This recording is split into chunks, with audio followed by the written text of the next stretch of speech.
The sun is high over the palace courtyard when the world begins to fail. A moment earlier, the city is alive with the ordinary noises of power sandals on baked clay bronze tools, striking stone officials crossing shaded corridors with tablets in their hands, servants pouring water into jars, guards standing motionless beneath the heat, and somewhere beyond the palace walls, farmers bending over fields that depend on the same blazing light that crowns the king. Then the brightness weakens. It does not vanish at once. It drains slowly, almost politely, as though an unseen hand has begun to close a door in the heavens. At first, people look down rather than up. They notice the colour of the ground, changing the sharp desert glare, softening into a strange copper dimness. Birds grow restless. Dogs bark without reason. The wind seems colder. Shadows sharpen, then become unreal, thin and distorted, as if the earth itself no longer understands where the light should fall. Faces turn toward the sky. The sun, the great eye above the world, has a wound cut into it. For an army a king can prepare. He can count soldiers, strengthen walls, store grain, hire scouts, punish traitors, send messengers, consult maps, and place his confidence in bronze horses and human fear. But this enemy does not come from the road. It does not cross the river. It does not announce itself with dust clouds or drums. It enters directly into the symbol of kingship itself. The sun darkens in front of everyone, nobles, priests, soldiers, servants, merchants, prisoners, children. There is no private room where the ruler can hide the meaning of it. The heavens have staged a public crisis. That is why ancient kings feared solar eclipses more than armies. Not because they were foolish, and not because they were incapable of courage, but because an eclipse attacked the invisible foundation beneath the throne. A king was not merely a powerful man with weapons. In many ancient societies, he was the hinge between earth and sky, the keeper of order, the favoured servant or living image of the gods, the one whose right to rule was confirmed by harvests, victories, floods arriving on time, stars moving in their proper seasons, and the sun returning each morning as expected. When the sun itself appeared to break, the question became more dangerous than invasion. Had the gods withdrawn their approval? Before we go deeper, take a moment to like the video and subscribe if this is the kind of history and mystery you enjoy. To understand the fear, it is necessary to imagine a world where the sky is not background. Modern people often treat the heavens as scenery beautiful but distant, explained by diagrams, satellites, and schoolroom models.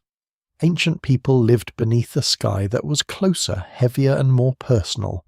The sky measured time. It told farmers when to plant and priests when to sacrifice.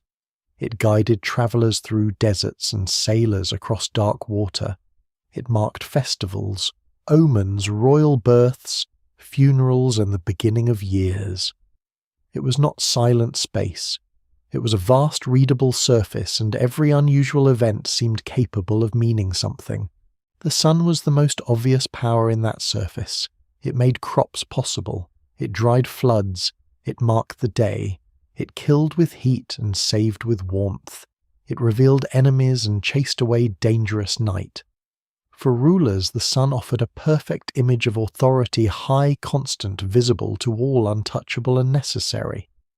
A king could sit on a throne of wood, stone, ivory, or gold, but the greater throne was symbolic. He ruled because order ruled. He ruled because the world still held together. Then came the eclipse. A solar eclipse is in physical terms a precise alignment. The moon passes between Earth and Sun, and its shadow falls across a narrow path on the Earth's surface. Where that shadow is deepest, day can collapse into an eerie twilight, and the black disk of the moon can cover the sun so completely that the corona appears a ghostly crown of pale fire around a dark centre. Today this is predictable to the second. People travel across continents to see it. Cameras are prepared. Glasses are distributed. Scientists explain orbital mechanics with calm satisfaction, but in the ancient world, especially before systematic prediction became reliable, the same event could feel like the failure of creation. The sun did not simply dim behind clouds. Clouds were familiar. Storms belonged to weather. An eclipse was different. It had shape. Something was eating the sun, covering it, conquering it. The darkness arrived in the wrong part of the day without the permission of sunset. The ordinary sequence of time was violated. Morning, noon, and evening were among the most dependable truths in human life, and suddenly that dependability was broken. The fear was not only emotional, it was administrative. A frightened population is difficult to govern. A priesthood caught unprepared can lose authority. A king who has claimed divine favour can become vulnerable if the sky appears to contradict him. Rivals may whisper. Enemies may take courage. Courtiers may reinterpret old prophecies. The death of livestock, a failed harvest, a lost battle, a sick prince, or a rebellion at the frontier can all be stitched backward into the meaning of that darkened sun. The eclipse itself may last only minutes, but its political shadow can stretch for years. What survives in the record suggests that ancient rulers did not all respond in the same way. Some feared eclipses as omens of death. Some used rituals to contain the danger. Some depended on priests and astronomers to predict them. Some tried to turn the event into proof of their own sacred knowledge. Others left almost no clear record at all, forcing modern scholars to read around the silence. The evidence remains incomplete, uneven, and shaped by the habits of scribes who did not write for future historians. They wrote for temples, palaces, archives, gods, and kings. Still across the ancient world, one pattern returns again and again. An eclipse was never just an eclipse. In Mesopotamia, it could mean danger to the king himself. In China, it could suggest disorder under heaven and place pressure on the emperor's mandate. In Rome, it could become a prodigy to be interpreted, managed, and politically absorbed. Among Greek thinkers, eclipses helped push the mind toward natural explanation, yet even reason did not erase awe. In Egypt, where the sun was central to royal ideology, the surviving evidence is more elusive, which may be even more intriguing than certainty. Scholars still debate why clear Egyptian eclipse records are so rare compared with the strength of Egyptian solar religion. The deeper mystery is not whether ancient people knew less astronomy than modern people. Of course they did, though some of their observations were astonishingly careful. The deeper mystery is why the eclipse carried such weight. A solar eclipse revealed a terrifying possibility that power on Earth might be exposed as fragile by an event no army could stop. A king could command men to kneel, but he could not command the sun to return. He could order sacrifices, silence, rumors, punish panic, and consult experts, but the moment of darkness belonged to the sky. And yet the sun did return. That return mattered. After the shadow passed, light spread again over roofs, fields, towers, and temple gates. Birds resumed their calls. The air warmed. People breathed. The king remained on his throne, at least for the moment. But something had been shown. The world could briefly become unfamiliar. The brightest certainty could be swallowed. The ruler who claimed to stand at the centre of order had been reminded in front of everyone that order was larger than him. That is where the story begins, not with ignorance, but with exposure. The ancient king feared the eclipse because it turned the sky into a mirror. In that mirror he saw his crown, his priests, his soldiers, his cities, his monuments, and beneath them all the dangerous truth that civilization depends not only on walls and weapons, but on belief. And belief, like daylight, can darken. Long before a crown is placed on a human head, the sky already has a throne. It rises every morning without needing permission, moves across the world with a majesty no army can imitate, and withdraws at evening only to return again with the same impossible confidence. For ancient societies watching the seasons, the sun is not merely a bright object. It is the great regulator of life. It ripens grain, hardens mud, brick, bleaches bone, reveals roads, marks distance and divides human activity into the hours of safety and the hours of uncertainty. A ruler who wishes to appear permanent can hardly choose a stronger symbol than the one light that every person sees. This is why kingship so often climbs upward into the heavens. In early civilizations, power is rarely presented as a simple matter of force. Force matters, of course. Wall soldiers, chariots, spears, taxes, granaries and punishments all hold kingdoms together in visible ways, but visible power needs an invisible explanation. A king who rules only because he is stronger must keep proving it every day. A king who rules because the universe itself approves him stands on deeper ground.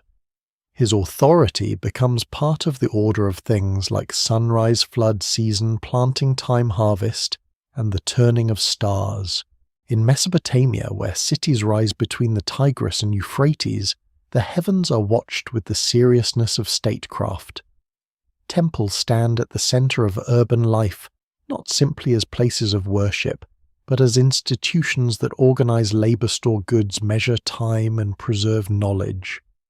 Priests and scribes look upward because the sky is understood as a field of signs. The gods may speak through storms, stars, planets, strange births, river levels, and the behavior of animals, but the sun is among the most commanding voices. Its path gives structure to the calendar, and the calendar gives structure to society. Festivals, offerings, contracts, journeys, and royal rituals all depend on time being recognized and controlled. The king's relationship to this cosmic order is delicate. He is powerful, but he is not always divine in the same way across all lands and centuries. In some places he is a chosen servant of the gods. In others he is treated as a god, or as the son of a god, or as the earthly image of divine kingship. The details differ, and scholars still debate how ordinary people understood these claims beyond official inscriptions. Yet the broad pattern is clear. Rulers benefit when the world appears orderly because order makes their rule seem natural. A good harvest is never just food, it is evidence. A successful flood is never just water, it is confirmation. A victorious campaign is never just strategy. It is a sign that heaven, the gods, or the sacred balance still favours the throne. In Egypt, the bond between kingship and the sun becomes one of the most powerful political languages ever created.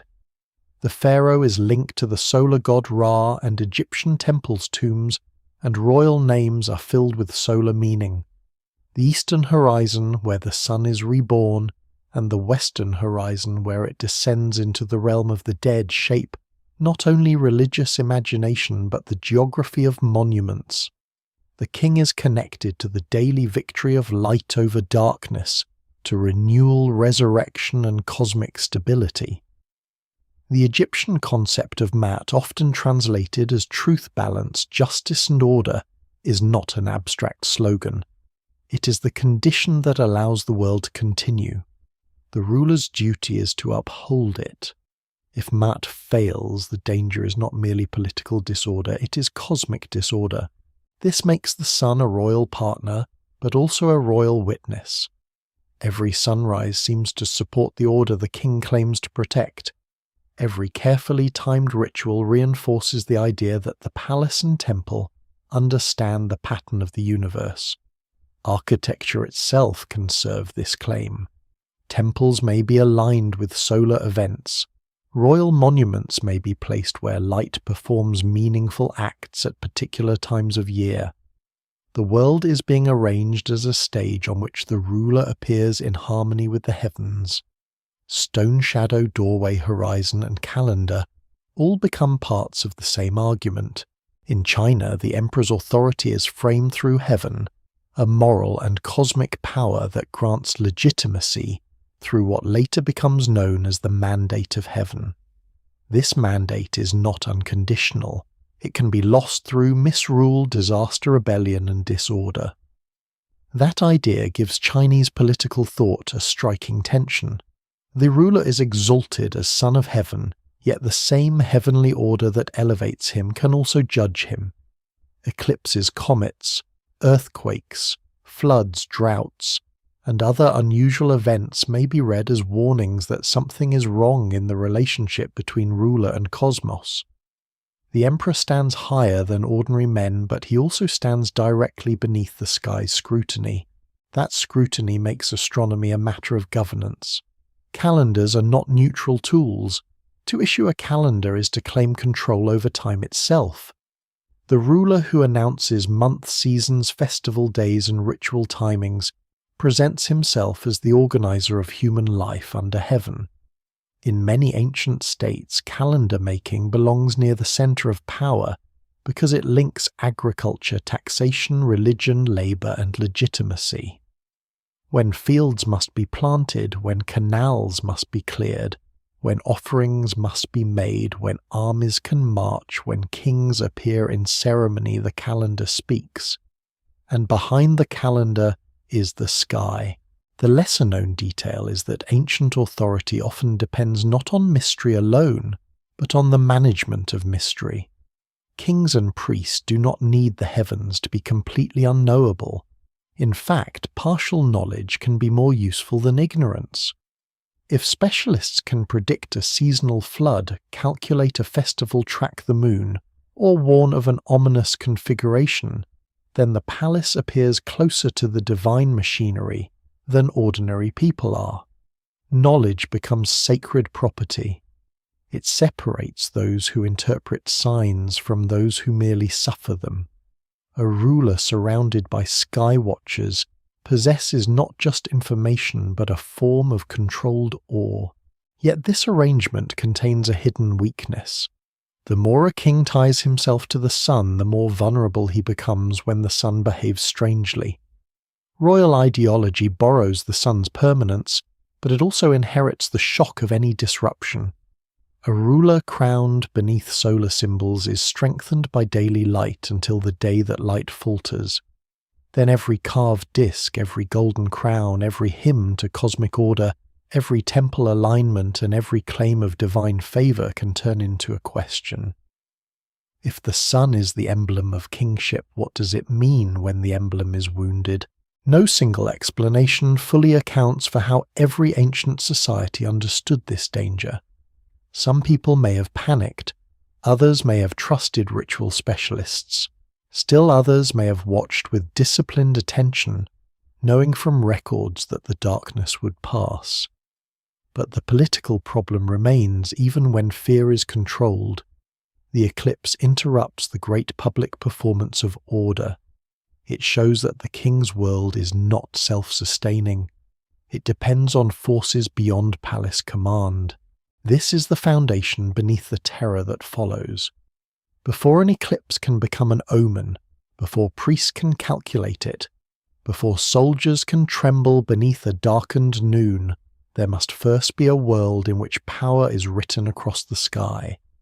Ancient kings feared eclipses because they had already made the sun part of their own authority. They had lifted their crowns into the heavens, and when the heavens darkened, the shadow fell directly on the throne. The danger of a solar eclipse begins in the eye, but it does not stay there. It moves quickly into memory, rumor, religion, and power. In a village field, the darkening sun may feel like terror. In a palace, it becomes a political event. The same shadow crosses both places, yet it means something different depending on who is watching and what they have been taught to believe. For the farmer, the question may be whether the world is ending. For the priest, whether the correct ritual has been performed. For the court official, whether the record must be written in a certain way. For the king, whether the people will still believe that heaven stands behind him when the light returns. This is why an eclipse is not simply a strange sky event in the ancient world. It is a test of interpretation. The sun vanishes in public, and the public must be told what that vanishing means. If no explanation arrives, fear will create one. People do not leave such moments empty. They fill them with old stories, warnings, accusations, remembered prophecies, and suspicions, already waiting beneath the surface of society. A bad harvest from the previous year may suddenly seem connected. A prince's illness may seem connected. A border defeat, a plague among cattle, an unpopular tax, a cruel governor, a failed canal, a delayed flood, even the private sins of the ruler may be drawn into the same dark circle.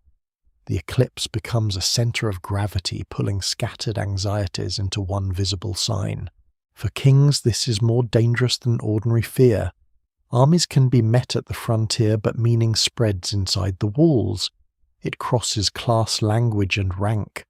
A soldier who sees the sun darken may still obey orders, but he may also wonder whether the gods have chosen another side. A noble who already dislikes the ruler may find in the eclipse a useful silence, a moment when he does not need to accuse openly. He only has to let the sky speak for him. A priesthood whose authority depends on interpreting divine signs may gain influence if the king appears uncertain. A rival claimant may not need to raise a banner immediately. He can wait while the court trembles and the people whisper. In this sense, the eclipse threatens the king because it breaks the monopoly of royal messaging.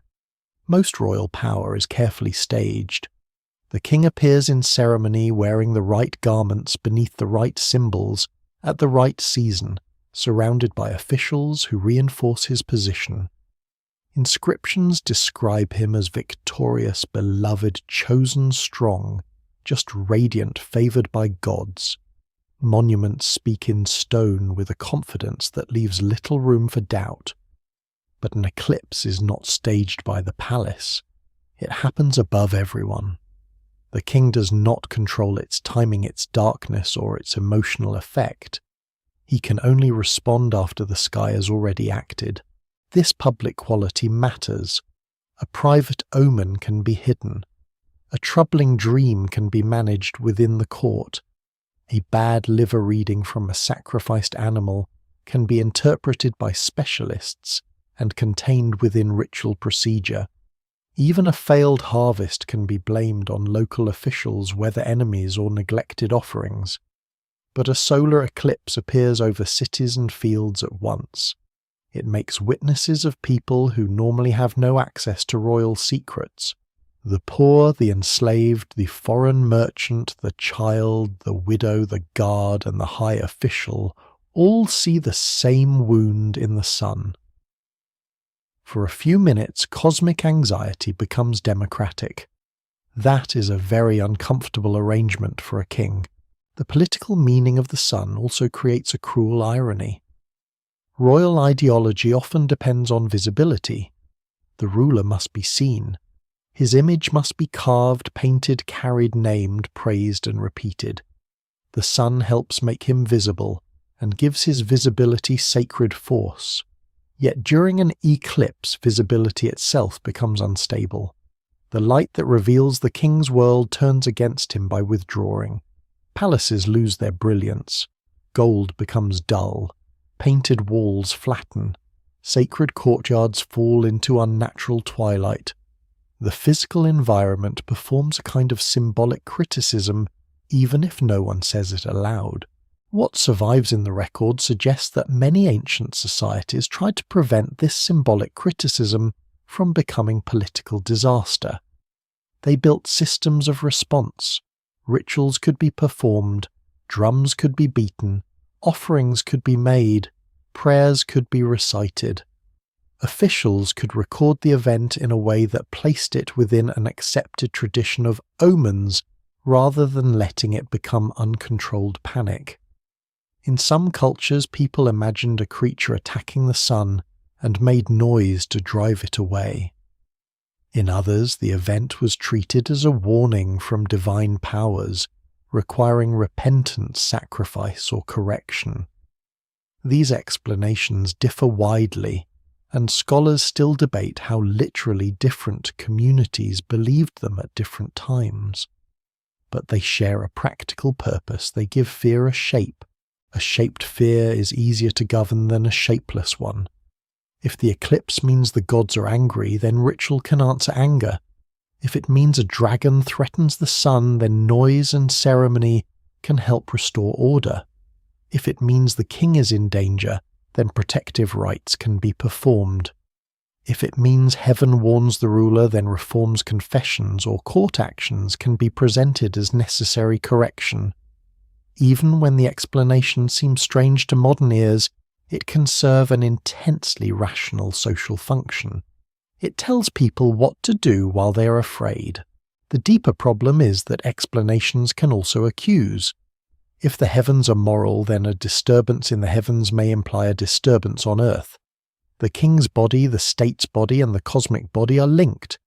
This idea appears in different forms across ancient traditions, and it does not require every person to think in the same way.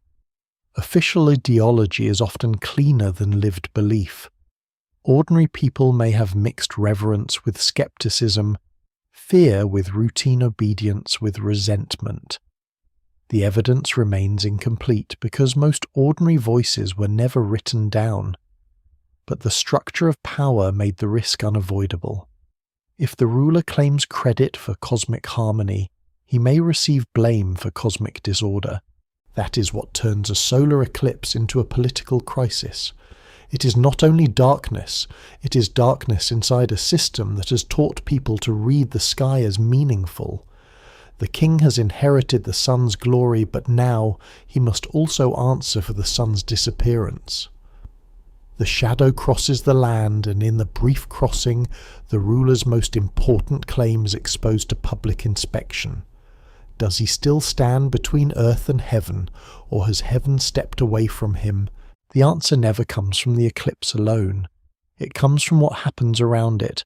The confidence of priests, the discipline of scribes, the behavior of soldiers, the mood of the people, the success of rituals, the health of the royal family, the harvests that follow the battles that come afterward, and the stories later generations choose to preserve. An eclipse may last only minutes, but its meaning is built before it arrives and continues long after it passes. By the time the light returns, the sky has already asked a question that every ancient throne must fear.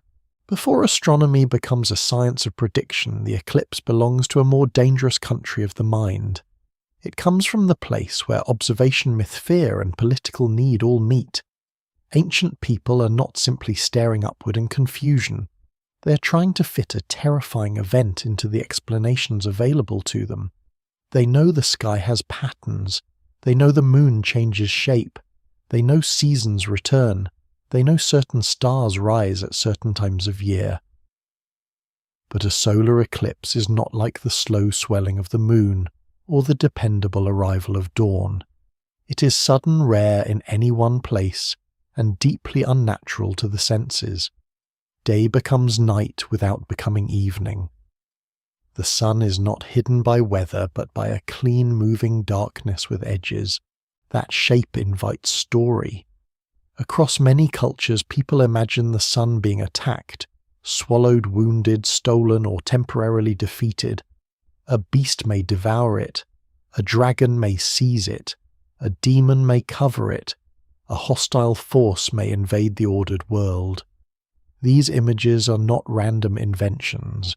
They translate an impossible sight into something human beings can act against. If the sun is being eaten, then noise may frighten the eater away. If darkness is an attack, then ritual resistance makes sense. Drums shouting weapons struck together, chants offerings, and urgent public ceremonies give the community a role in saving the light. Whether every person believes the story literally is impossible to know. The evidence remains incomplete, and official records rarely preserve the private thoughts of frightened crowds. But the actions themselves reveal something important. People needed the eclipse to become a drama, with a possible ending. For kings, that drama was dangerous but also useful if handled correctly. If the sun is attacked, the ruler can present himself as defender of cosmic order. If the gods are angry, he can perform repentance or sacrifice. If the heavens warn of imbalance, he can issue reforms, punish corrupt officials, or stage rituals of renewal. The same event that threatens legitimacy can be folded back into legitimacy, provided the palace responds with confidence. The ruler's task is not always to deny fear. Sometimes it is to organize fear so that it points toward the throne rather than away from it. Yet before records and calculations make eclipses less mysterious, timing is the great enemy. A storm can be sensed. Clouds gather, winds shift, thunder announces itself, but an eclipse can begin under a clear sky. That is part of its psychological violence. The sun appears healthy, then something impossible begins to cut into it. The change is slow enough to be witnessed, and fast enough to feel intentional. The body reacts before the mind completes an explanation. Temperatures drop. Animals alter their behavior. Shadows grow strange. During a deep eclipse, stars or planets may appear in the daytime. The horizon can glow, while the overhead sky darkens, creating the feeling that the world has been turned inside out. Modern observers who understand the event still describe it as unsettling. For ancient observers who lacked reliable prediction, the shock could be overwhelming. No single explanation fully accounts for the range of responses. Some communities may have treated eclipses with terror, others may have seen them as grave but manageable omens. Some court astronomers likely recognized cycles long before they could predict every local detail. In many places, knowledge would have been uneven. A priest in a temple archive might know that similar events had occurred before. A farmer miles away might know only that the sun was disappearing. This unevenness matters because political fear often grows in the gap between specialists and ordinary witnesses. The court may understand more than the crowd, but the crowd's fear still has to be governed. The ancient world is filled with signs because survival depends on attention. A strange birth among livestock, a comet, a meteor, a flood, arriving too high a river, failing to rise a dust storm, a plague of insects, an earthquake, or a sudden disease can all become part of the language of warning. In such a world, an eclipse is among the loudest signs imaginable. It is not local. It is not hidden in the body of one sacrificed animal. It is not confined to a dream. It takes the ruler's greatest symbol and alters it overhead. Even if people do not agree on the meaning, they agree that it demands one. This demand for meaning helps explain why eclipses so often become attached to crisis in memory. Later chronicles may place an eclipse near the death of a king, the fall of a city, or the beginning of disaster. Sometimes the association may be accurate. Sometimes it may be shaped afterward because a darkened sun is too powerful a literary and religious image to leave unused. Scholars still debate many ancient eclipse reports because records can be symbolic, retrospective, damaged, or difficult to match with modern calculations. A phrase that sounds like an eclipse may describe a storm, a metaphor, or a ritual image. Yet the uncertainty itself shows how deeply the darkened sun entered the imagination. People remembered history more dramatically when the sky seemed to participate. The fear before mature astronomy was therefore not empty superstition. It was a way of living in a world where the boundary between nature and meaning had not been cut into modern categories. To say that an eclipse was an omen did not necessarily mean that people failed to observe carefully. Observation and omen could belong together. A scribe might record the date, direction, color, duration, and circumstances of an eclipse precisely because its meaning mattered. The desire to interpret the heavens encouraged disciplined watching. Fear could produce knowledge, but fear also produced pressure. If an eclipse came without warning, someone might be blamed. If specialists claimed to read the sky, why had they not prepared the king? If priests promised harmony, why had disorder appeared? If the ruler was favoured by the gods, why had the chief light of the world been struck?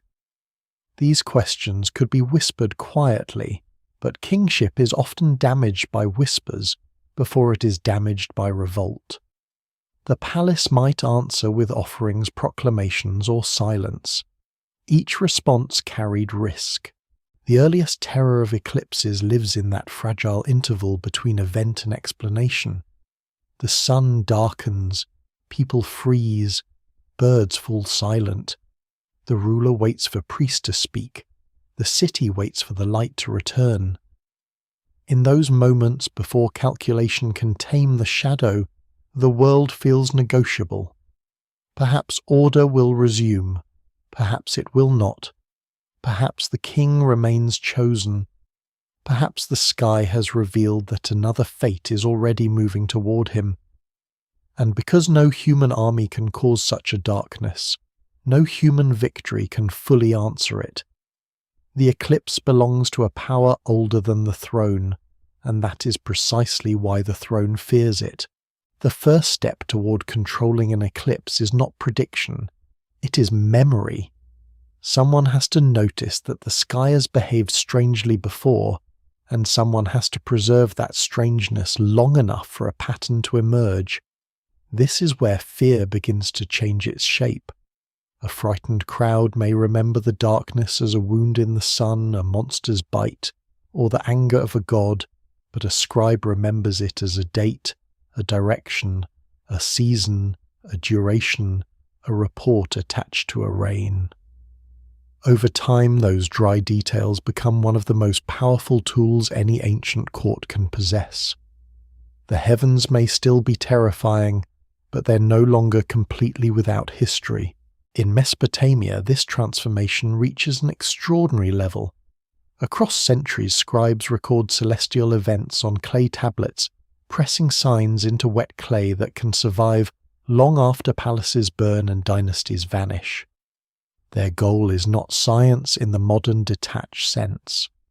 They are not observing the sky because they believe nature is separate from politics, religion, or fate. They are observing because the sky matters too much to ignore. A lunar eclipse, a solar eclipse, the first appearance of Venus, the path of Mars, the colour of the moon, the movement of clouds near a planet. All of these can be gathered into omen traditions. The result is a vast archive of attention. The surprising detail is that this mixture of omen and observation can be extremely disciplined. Mesopotamian scholars are not merely inventing meanings after the fact. They preserve sequences, they compare events, they build lists that connect signs in the heavens with outcomes on Earth. Modern readers may find the logic strange, but the habit of recording is deeply rational within its own world. If the gods communicate through the sky, then the sky must be watched accurately. A mistake in observation is not just an intellectual failure, it can become a political danger. The same pressure appears in different forms elsewhere. In ancient China, court astronomers carry a heavy burden because celestial order is tied to imperial order. The emperor rules under heaven, and heaven's warnings must be recognized. Eclipse prediction becomes a matter of statecraft, not curiosity. Records of eclipses in Chinese historical traditions are among the longest and most important in the world, though scholars still debate the accuracy and interpretation of some early entries. The point remains clear: to watch the sky is to protect the throne. A court that fails to see warning signs looks blind beneath heaven. In Egypt, the situation is more elusive. Egyptian civilization is saturated with solar religion, yet clear records of solar eclipses are not as abundant or direct as one might expect. This absence has created long debates. Did Egyptians avoid recording eclipses because they were ritually troubling? Were records lost through the accidents of survival? Did their religious language absorb solar darkening into mythic forms that are difficult to identify as observations, or were visible total eclipses simply rare enough in key places and periods that they left less obvious traces? No single explanation fully accounts for the silence. What survives in the record suggests a culture intensely devoted to the sun, but not one that preserved eclipse reports in the same form as Mesopotamia or China. Wherever records exist, the people who control them become dangerous and necessary. Priests, scribes, astronomers, and court scholars stand between the ruler and the sky. They translate darkness into procedure. They decide whether a sign is grave, whether rituals are required, whether a king should be warned, whether a date is dangerous, whether the omen concerns the ruler, the land an enemy, or some distant region. Their knowledge is not purely technical. It is interpretive power. They do not merely say what happened, they say what it means. This creates a quiet tension inside kingship. The ruler may be the highest authority on earth, but he depends on specialists who claim access to patterns beyond ordinary sight. A king can command a scribe to write, but he cannot easily command the sky to produce favorable signs. He can reward astronomers who predict danger, but he may also fear them because prediction can become influence. If the experts say an eclipse threatens the king, their words can reshape the entire court. If they say rituals must be performed, resources move. If they say the danger has passed, relief spreads. Knowledge becomes a lever placed very near the throne. The records also change fear by making it anticipatory. An unexpected eclipse produces shock. A predicted eclipse produces dread. This is not necessarily less frightening. In some ways it may be worse. If the court knows that the sun may darken on a certain day, anxiety begins before the shadow arrives. Ritual preparations are made. Messages may travel. The king may withdraw or perform protective acts. Officials may watch the sky with disciplined unease. The event becomes a scheduled crisis. It is no longer a sudden wound, but an approaching test. Yet prediction in the ancient world is not simple. Solar eclipses are difficult because visibility depends on the narrow path of the moon's shadow across the Earth. Ancient astronomers could recognize cycles and danger periods, but predicting exactly where a solar eclipse would be visible was far harder than recognizing that one might occur. Lunar eclipses visible from anywhere on the night side of Earth were easier to track and became especially important in omen traditions. Solar eclipses, by contrast, could be expected in principle and missed in practice, or feared in one region while unseen in another. The evidence remains incomplete, and modern reconstructions have to account for calendar systems, damaged records, and changes in Earth's rotation over time. Still, even imperfect prediction is powerful. If priests warn that an eclipse is possible and nothing happens, they may interpret the danger as averted or as applying elsewhere. If darkness does come, they appear to have touched the hidden machinery of the heavens. To ordinary people, that knowledge can seem almost supernatural. To kings, it can seem both useful and unsettling. The ruler wants experts who can reduce uncertainty, but he does not want uncertainty to make the experts more important than the crown. This is the world in which fear becomes bureaucratic. The eclipse is no longer only a moment of panic in the fields. It becomes a tablet in an archive, a warning in a report, an entry in a chronicle, a calculation in a calendar, a ritual in a temple, a message carried toward the palace. The sky is still vast and frightening, but now it has clerks, it has observers, it has interpreters. The shadow has paperwork, and that paperwork matters. It allows a court to say that darkness has come before and passed before. It allows officials to prepare responses that feel ancient, authorized, and controlled. It gives the king a script to follow when the sun fails, but it also preserves the memory of royal vulnerability. Every recorded eclipse says quietly that there was a day when the sun weakened and the throne had to answer. The clay tablet, the bamboo record, the temple inscription, the damaged chronicle. Each one carries the same unsettling lesson: the heavens can be watched, but they cannot be ruled. In Mesopotamia, the fear of an eclipse becomes sharper, more formal, and in some ways stranger than almost anywhere else. Here, between the rivers, under skies watched for centuries by specialists trained to read divine warning, an eclipse is not only a sign that something may be wrong in the world, it can be a sign that the king himself is in danger. Not the kingdom in some vague symbolic sense, not simply the crops, the army, or the city walls. The body of the ruler may be marked by the shadow. The man who sits on the throne may become the target of a fate announced in the sky.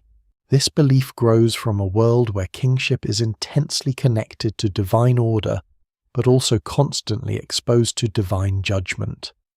Mesopotamian kings present themselves as chosen, supported and protected by great gods, yet they are rarely free from anxiety.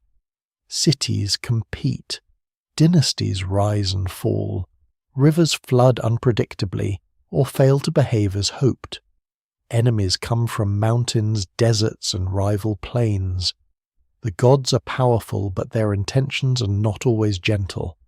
To rule is to stand in a dangerous position, receiving glory from above while also absorbing blame when signs turn dark. The eclipse omen traditions of Mesopotamia are complicated, and scholars still debate details of how they developed, how they were applied in different periods, and how much ordinary people understood of the court's more technical interpretations. But what survives in the record suggests a remarkably organized system. Celestial events are observed, classified, and linked to possible consequences. The direction of the eclipse matters. The month matters. The watch of the night or day matters. The portion of the sun or moon obscured can matter. The land or ruler threatened may be identified through inherited rules. This is not random panic. It is structured dread. The most famous and unsettling response is the ritual of the substitute king. When an eclipse or related omen appears to threaten the reigning monarch, the court may install a temporary substitute on the throne. This substitute king, sometimes a man of low status, sometimes chosen under specific ritual conditions, is dressed and treated as king for a limited time. A substitute queen may also be appointed. Meanwhile, the true king withdraws, hidden from the force of the omen, protected by ritual displacement. The danger announced by the heavens is directed toward the false ruler instead of the real one. After the danger period passes, the substitute is killed, and the true king resumes full visibility. To modern ears, the ritual is chilling. It sounds like political theatre mixed with human sacrifice, and in a sense it is exactly that, though its meaning within the ancient system is more precise. The substitute is not merely a victim chosen in panic. He functions as a ritual absorber of fate. The omen has declared that a king must suffer. The court answers by providing one. The symbolic logic is brutal but coherent. If the heavens demand a royal target, the palace creates a temporary royal body to receive the blow. The real king survives because kingship for a short time has been transferred to another body. One lesser-known detail makes the ritual even more disturbing. The substitute was not always treated with contempt during the interval. He could be given royal clothing, a throne food attendance, and ceremonial dignity. In some records, the language surrounding the arrangement suggests a strange seriousness. The performance had to be real enough to persuade the unseen powers that the omen had found its mark. It could not be a joke. The substitute had to be king in the ritual sense, even if everyone at court knew the arrangement was temporary.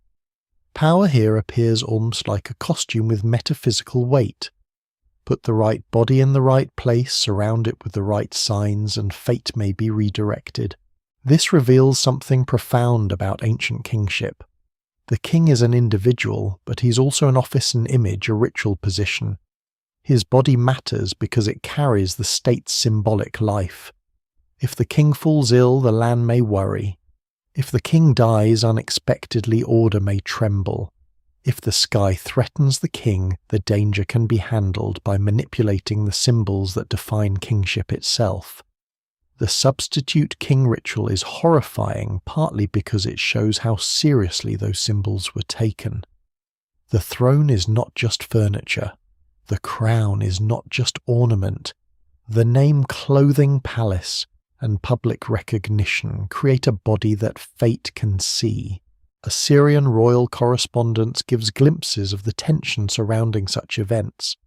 Scholars and diviners communicate with the king, reporting observations, interpreting signs, advising rituals, and sometimes offering reassurance.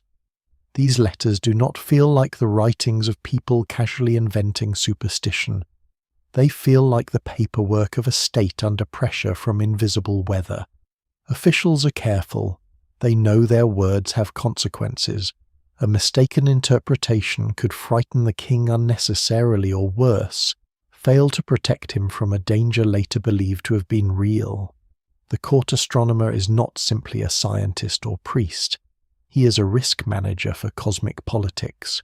The fear is intensified by the fact that Mesopotamian kings are surrounded by enemies both human and divine. An eclipse threatening the king might be read alongside military dangers, rebellions, disease, or court intrigue. If the ruler later dies, the omen tradition can seem confirmed. If he survives, rituals can be credited. This creates a self-strengthening system. The omen matters whether disaster follows or not. If disaster follows, the sky warned correctly. If disaster does not follow, the rituals worked.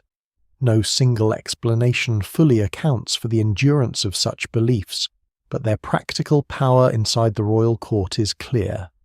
They gave structure to uncertainty. The substitute king ritual also reminds us that ancient rulers did not always experience divine favor as comfort. Sacred kingship can look magnificent from a distance, with its gold stone lions carved, reliefs, processions, and titles stretching across monuments. But inside the palace, sacred kingship can be terrifying. To be chosen by the gods is also to be exposed to their anger. To rule beneath the heavens is to become the first person blamed when the heavens misbehave. The ordinary man may fear the eclipse because the sun is dark. The king fears it because the darkness may have his name written inside it. In this Mesopotamian world, armies are almost simpler. An army has scouts, supply lines, commanders, and weaknesses. It can be fought, bribed, delayed, trapped, or defeated. But an omen cannot be stabbed. It cannot be outflanked. It must be interpreted, redirected, endured, or ritually deceived. The king's most loyal soldiers are of limited use against a shadow that falls from the sky. What he needs are scribes, diviners, archives, substitute bodies, and ceremonies old enough to seem trusted by the gods. So the eclipse becomes a palace emergency of the highest order. It is watched by experts, entered into records compared with earlier signs, translated into risk, and answered with rituals that reveal both the ingenuity and the fear of the ancient state. The Mesopotamian king may command cities, armies, and canals, but when the sun darkens, he becomes vulnerable in a way no fortress can solve. Somewhere in the machinery of ritual, another man may sit briefly on his throne, wearing borrowed majesty, eating royal food, and carrying a doom meant for someone else. The light returns. The true king emerges. The state continues. But beneath that survival lies a terrible admission. Even the greatest king may need another body to stand between him and the sky. Far to the east, under another ancient sky, the eclipse carries a different kind of danger. In China, the darkened sun does not only threaten the body of a king, It threatens the moral architecture of rule. The emperor stands beneath heaven, and heaven is not a distant decoration. It is the great order above human society, the source of seasons' legitimacy, warning and judgment. To rule well is to remain aligned with it. To rule badly is to risk losing its favour. When the sun falters, the question is not merely whether people are afraid. The question is whether heaven itself is signalling that the ruler has failed. This idea develops over long centuries and changes across dynasties, texts, and political situations, but its power is unmistakable. The ruler is exalted as the Son of Heaven, a title that lifts him above ordinary kingship, yet that same title places him under a terrifying responsibility. Heaven grants authority, but it can also withdraw it. The mandate of heaven, as later political thought frames, it is not a private possession sealed forever inside a royal bloodline. It depends on order, virtue, ritual correctness, and the ability to maintain harmony between the human world and the cosmos. Floods, droughts, rebellions, famines, earthquakes, comets, strange weather, and eclipses can all become signs that the relationship has been damaged. A solar eclipse therefore becomes more than a frightening spectacle. It becomes a public warning written in light and shadow. The emperor may not be accused directly by every observer, but the political language already exists. If heaven darkens the sun, then something in the realm may require correction. Perhaps officials are corrupt. Perhaps rituals have been neglected. Perhaps punishments are unjust. Perhaps the ruler has failed to listen to remonstrance. Perhaps the court has grown arrogant. The eclipse does not need to name the crime. Its power lies in the fact that it makes the court ask what crime might exist. This is a different burden from the Mesopotamian substitute king ritual, though both reveal the same ancient anxiety. In Mesopotamia, an eclipse may be treated as a danger that can strike the king like a weapon, and ritual displacement can place another body in the path of fate. In China, the eclipse more often becomes a sign that government itself must examine its moral condition. The emperor cannot simply hide behind a substitute and wait for danger to pass. He may need to issue acts of humility, reduce punishments, review policies, dismiss officials, perform rites, or acknowledge that heaven has sent a warning. What survives in the record suggests that celestial events could become part of a broader political conversation about responsibility. This is why astronomical offices become so important. The court needs specialists who can observe, calculate, record, and announce events in the heavens. Their work is not separate from the state. The calendar itself is an imperial instrument. To regulate time is to regulate society. Months, seasons, sacrifices, agricultural rhythms, and court ceremonies all require proper ordering. A dynasty that produces a correct calendar shows that it understands heaven's pattern. A dynasty that fails in the calendar appears dangerously out of tune. In this world, astronomy is administration with sacred consequences. There is an old and famous tradition about ancient Chinese astronomers failing to predict an eclipse and suffering punishment. The story is often connected with the figures Shi and Ho, who supposedly neglected their duties and were executed after failing to warn the ruler. Scholars still debate the historical value of this account, and it cannot be treated as a simple factual report from the earliest period. But even as a later tradition, it reveals a deep truth about the expectations placed on skywatchers. The failure to predict an eclipse was imagined as a failure of government. The court was supposed to know when heaven would show such a sign because ritual response required preparation. Surprise itself could be shameful. This pressure produced one of the world's richest traditions of celestial record-keeping. Chinese astronomers and historians preserved observations of eclipses, comets, novae, planetary movements, and other unusual phenomena over very long periods. Not every record is easy to interpret. Dates may require careful conversion. Some early entries may be idealized, damaged, or shaped by later compilation. The evidence remains incomplete, and historians must handle it with caution. Yet the larger achievement is remarkable. A state that fears heavenly warning also learns to watch the heavens with extraordinary persistence. The political effect of prediction is complicated. If an eclipse can be predicted, it becomes less like chaos, but not necessarily less serious. Prediction does not remove meaning, it may intensify it. A predicted eclipse is a warning scheduled in advance, and a warning scheduled in advance allows the court to prepare its posture of humility. Officials can assemble, rituals can be arranged, edicts can be drafted, the emperor can be seen responding properly. The danger is not only that the sun will darken, the danger is that the ruler will appear careless when it does. In Chinese political culture, the ruler's response to signs can matter as much as the signs themselves. A wise emperor listens to warnings, he corrects himself, he accepts remonstrance. He does not pretend that heaven's order is irrelevant. A foolish ruler ignores signs, punishes honest speech, and allows disorder to grow. Of course, real politics is always messier than ideal political language. Rival factions may use omens to criticize enemies. Officials may emphasize or downplay celestial events depending on court conditions.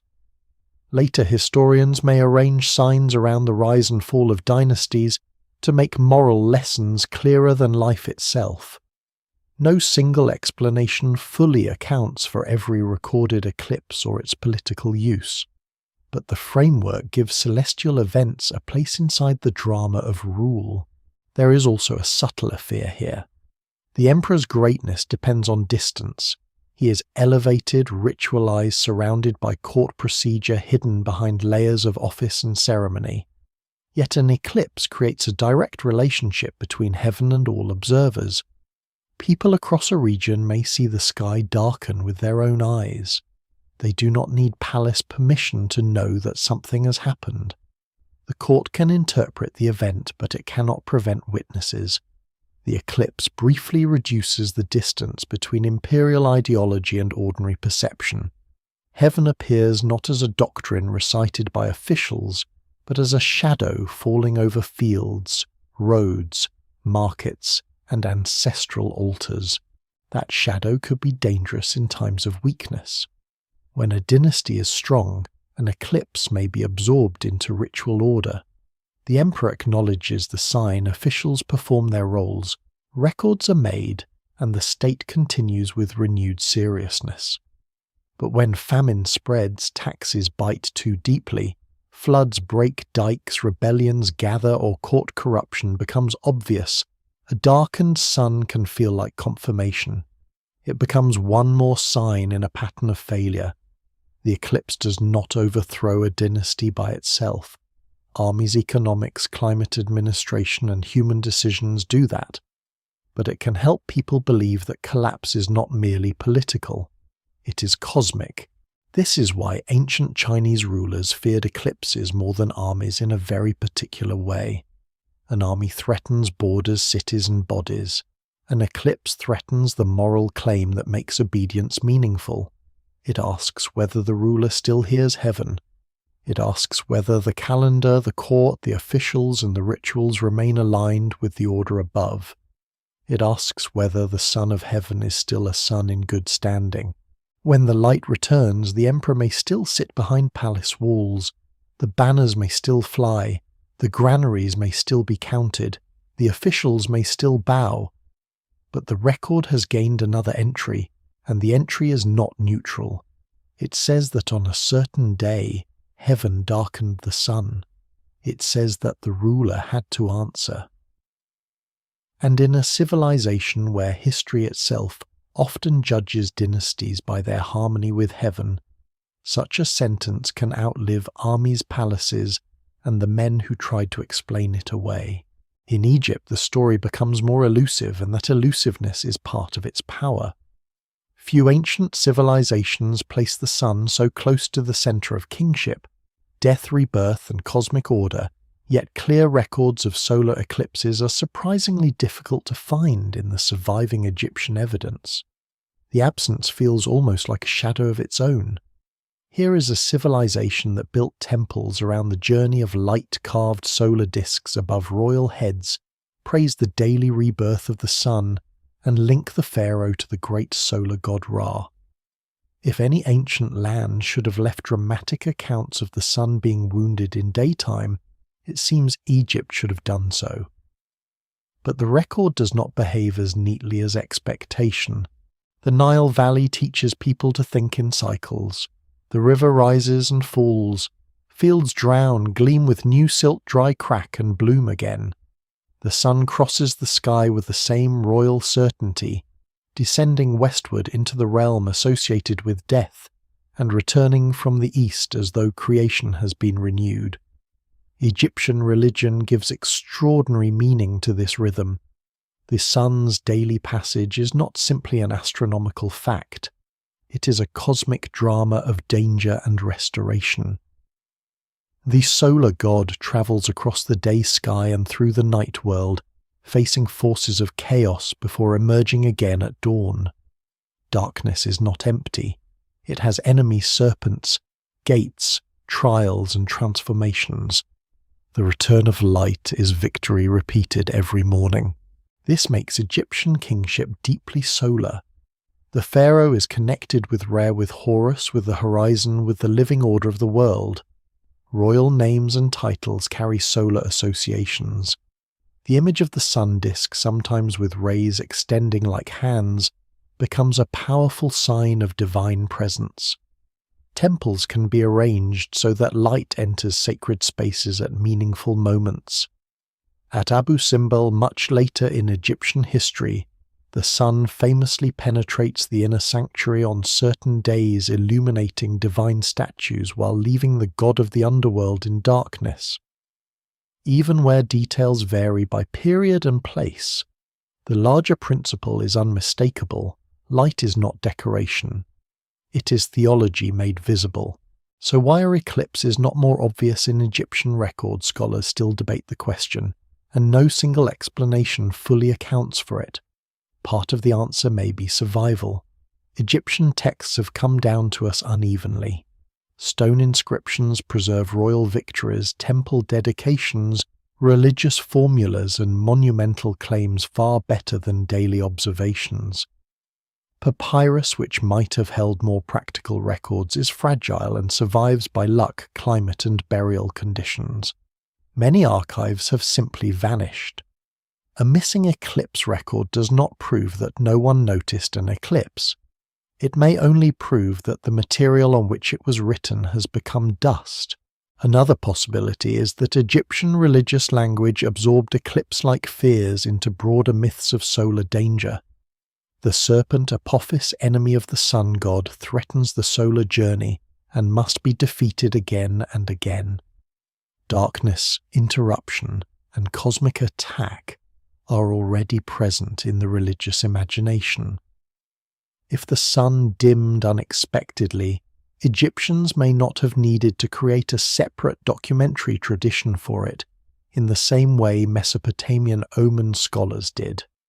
The event could be understood through existing patterns of nightly danger and renewed victory. What survives in the record suggests that the Egyptians cared intensely about maintaining cosmic order, but they did not always preserve celestial irregularities in the administrative style familiar from Babylonian tablets or Chinese chronicles. There is also the simple matter of visibility. Total solar eclipses are rare at any single location. A partial eclipse may be noticed but not necessarily remembered as a world-shaking event, especially in a land where dust haze and atmospheric brightness can soften changes in the sun's appearance. Some eclipses that modern calculations place near Egypt may have been partial, brief, poorly timed, or visible only in regions that did not leave surviving records. The evidence remains incomplete, and modern reconstructions must be cautious. It is tempting to fill the silence with dramatic scenes, but silence is not evidence by itself. Yet the rarity of records does not mean Egyptians would have found a darkened sun harmless. Their entire religious and political order rests on the struggle between Ma'at and chaos.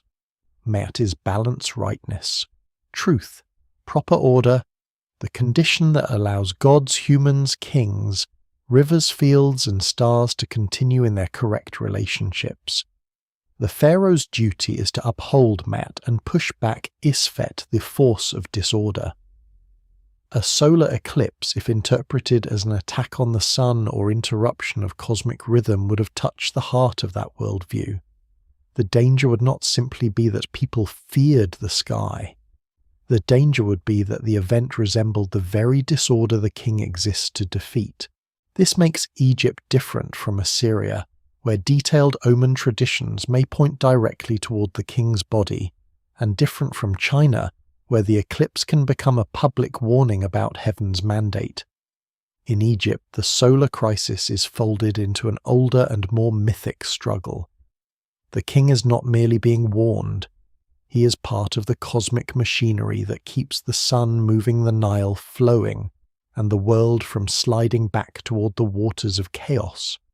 If the sun falters, the fear may be less a legal accusation and more a religious tremor, a sense that the boundary between order and disorder has thinned. Royal ritual exists precisely to strengthen that boundary. Offerings feed the gods. Temple ceremonies renew divine presence. Images are washed, clothed, perfumed, and honored. Sacred words are spoken because words themselves have power. The king or priests acting in his name performs acts that maintain the universe. This is one of the most important things modern readers can miss. Egyptian ritual is not simply symbolic performance in the modern theatrical sense. Within its own worldview, it is work. It helps keep creation alive. If an eclipse darkens the sun, ritual would not be decoration around fear. It would be an instrument for restoring balance. A lesser-known and intriguing point is that Egyptian timekeeping itself reveals close attention to the sky, even when eclipse records are sparse. Deacons, groups of stars used in nighttime timekeeping, appear in funerary and astronomical contexts. Calendars organize festivals and ritual life. The heliacal rising of Sirius becomes linked to the Nile flood and the year. Egyptian observers were not indifferent to celestial patterns. They watched, measured, aligned, and sacralized the heavens. Their relative silence about solar eclipses is therefore not the silence of ignorance. It is a historical puzzle shaped by genre survival, religious framing, and perhaps cultural choice. For the pharaoh, the psychological meaning remains severe. His authority shines through solar language. He is radiant in inscriptions, beloved by gods, defender of order, smitter of chaos, living Horus, son of Re. The light around him is not accidental. It is the atmosphere of rule. When the sun darkens even briefly, the royal image is touched by contradiction.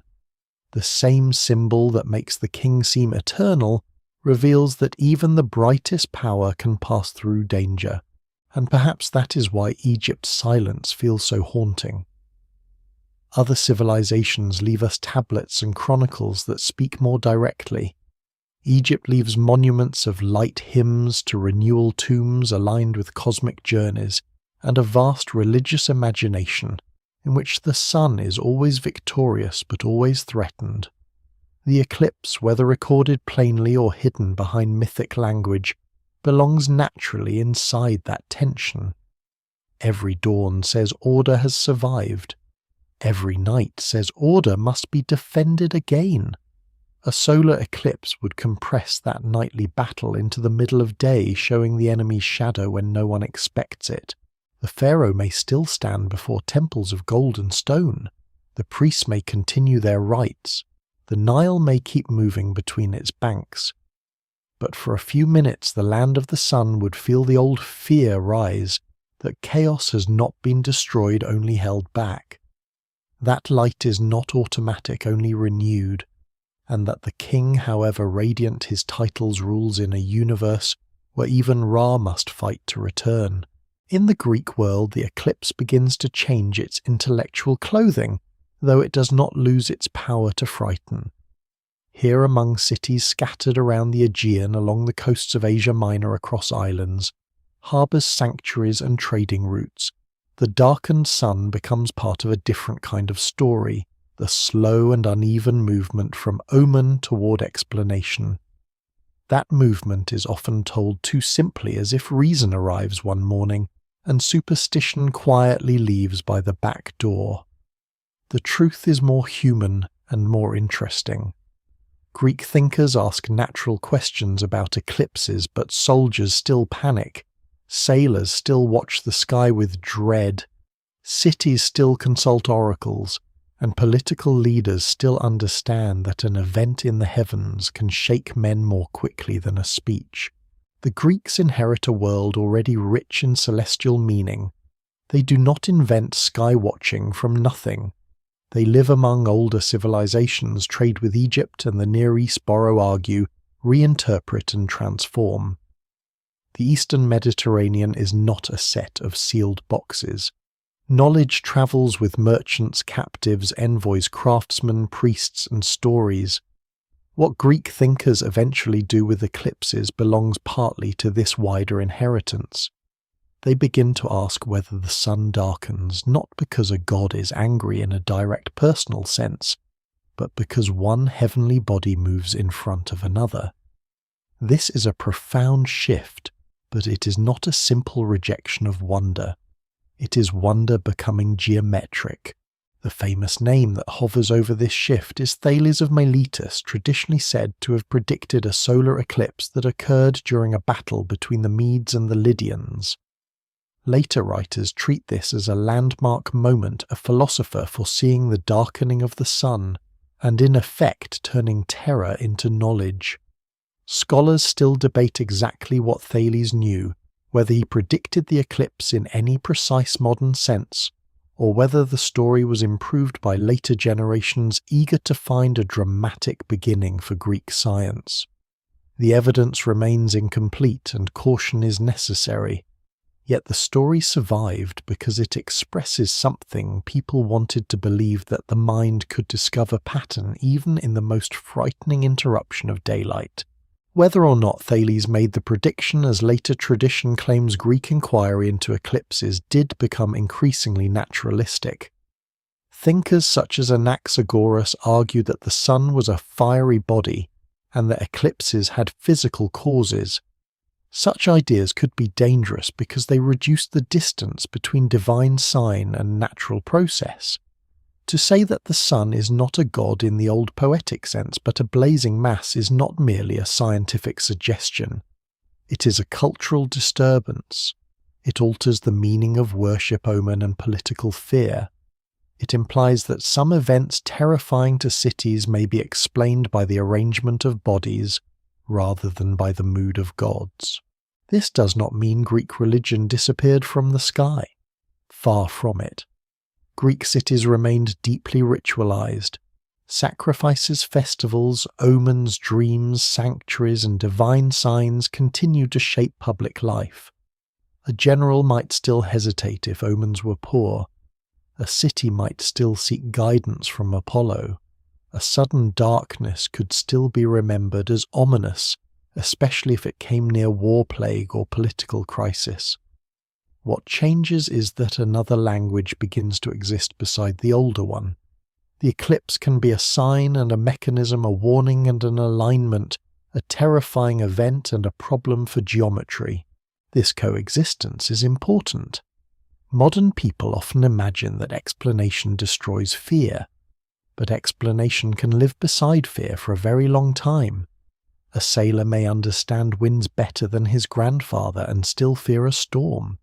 A physician may understand fever better than a village healer and still dread the patient's worsening breath. A Greek observer who accepts that the moon can cover the sun may still feel the hair rise on his arms when daylight drains from the sea. Knowledge changes the question, but it does not erase the body's response. The Greek contribution is especially visible in the growing use of models. The heavens can be imagined as ordered, measurable, and governed by relationships that the mind can describe. Eclipses become evidence that the moon, sun, and earth are placed in a structure, not merely drifting through myth. Lunar eclipses show Earth's shadow falling on the moon, and careful observers can infer the shape of Earth from that shadow. Solar eclipses suggest the moon's ability to cover the sun, raising questions about distance, size, and alignment. The sky becomes not only a message board of divine signs, but a vast diagram waiting to be understood. There is a lesser-known humility inside this achievement. Greek astronomy did not immediately become accurate in the modern sense, and it never belonged to all Greeks equally. Philosophers speculated. Mathematicians calculated. Ordinary people continued to live by seasonal experience, cult practice, and inherited stories. Even among educated thinkers, models changed and disagreed. Some explanations were brilliant, others were wrong. Scholars still debate how much technical eclipse knowledge circulated in different Greek communities at different times. But the direction is unmistakable.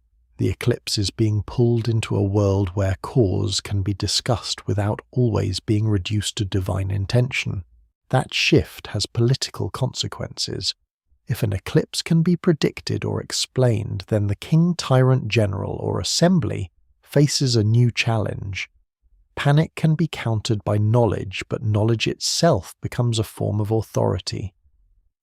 The person who understands the eclipse can calm troops, challenge priests, impress rulers, or unsettle traditional interpreters. In a city-state where debate matters, explanation can become public power. The man who can say why the sun has darkened may seem less like a servant of the gods, and more like a rival source of confidence. Yet even Greek history preserves moments when eclipses frighten armies and alter decisions. One of the most famous comes during the Athenian expedition to Sicily in the Peloponnesian War, when a lunar eclipse contributed to a disastrous delay. That was not a solar eclipse, but it shows how deeply celestial events could affect military judgment, even in a culture that had produced natural philosophers. The lesson carries back to the sun as well. Intellectual explanation does not automatically govern collective action. In crisis, fear can outrun philosophy. For ancient kings and commanders, this is crucial. It is not enough that someone somewhere knows the cause. The explanation must be trusted at the moment of fear. It must reach the right ears. It must overcome habit, religious duty, political pressure, and the trembling of men who see the sky darken above their weapons. A court astronomer, a philosopher, or a priest may possess knowledge, but the eclipse unfolds in public time, not in the calm of a lecture. The shadow moves faster than persuasion. The Greek search for natural causes therefore does not remove the ancient terror of eclipses, it complicates it. The sun's darkening becomes a battlefield between kinds of meaning. Is it a divine sign, a natural alignment, a political omen, a mathematical event, or all of these at once? Different observers answer differently. The evidence remains uneven, and the surviving texts often come from educated men whose views may not reflect the crowd. Still, something irreversible has begun. The eclipse is no longer only a wound in the sun, it is also a clue. That may be the most important Greek inheritance. The darkened sun remains frightening, but it invites investigation. Fear looks upward and becomes curiosity. Kings may still fear the shadow, priests may still interpret it. Soldiers may still tremble under it, but another figure now stands nearby, the thinker, tracing invisible lines between earth, moon, and sun. The throne cannot ignore him. If power depends on controlling meaning, then anyone who explains the sky has entered the politics of power. The eclipse has not ceased to threaten kings. It has simply found a new way to do so by showing that the heavens may obey laws older and colder than royal authority. Rome inherits the fear of the sky and gives it a public theatre.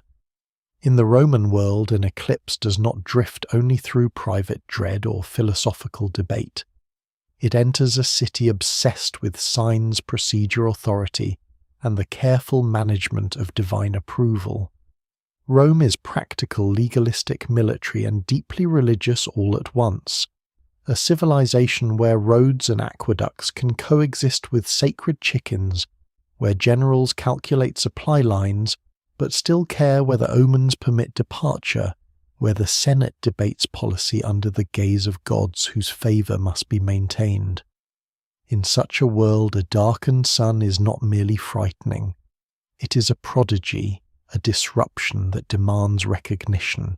A prodigy in Roman thought is an unusual event that suggests the pax deorum, the peace or proper relationship between humans and gods may have been disturbed. The event itself can be strange, weather monstrous birth, lightning striking a temple, blood like rain, a statue sweating a cow speaking in later reports, or a celestial disturbance. Modern readers may separate these into believable and unbelievable categories, but the Romans were often less interested in satisfying modern skepticism than in answering a public religious problem. Something abnormal has been reported.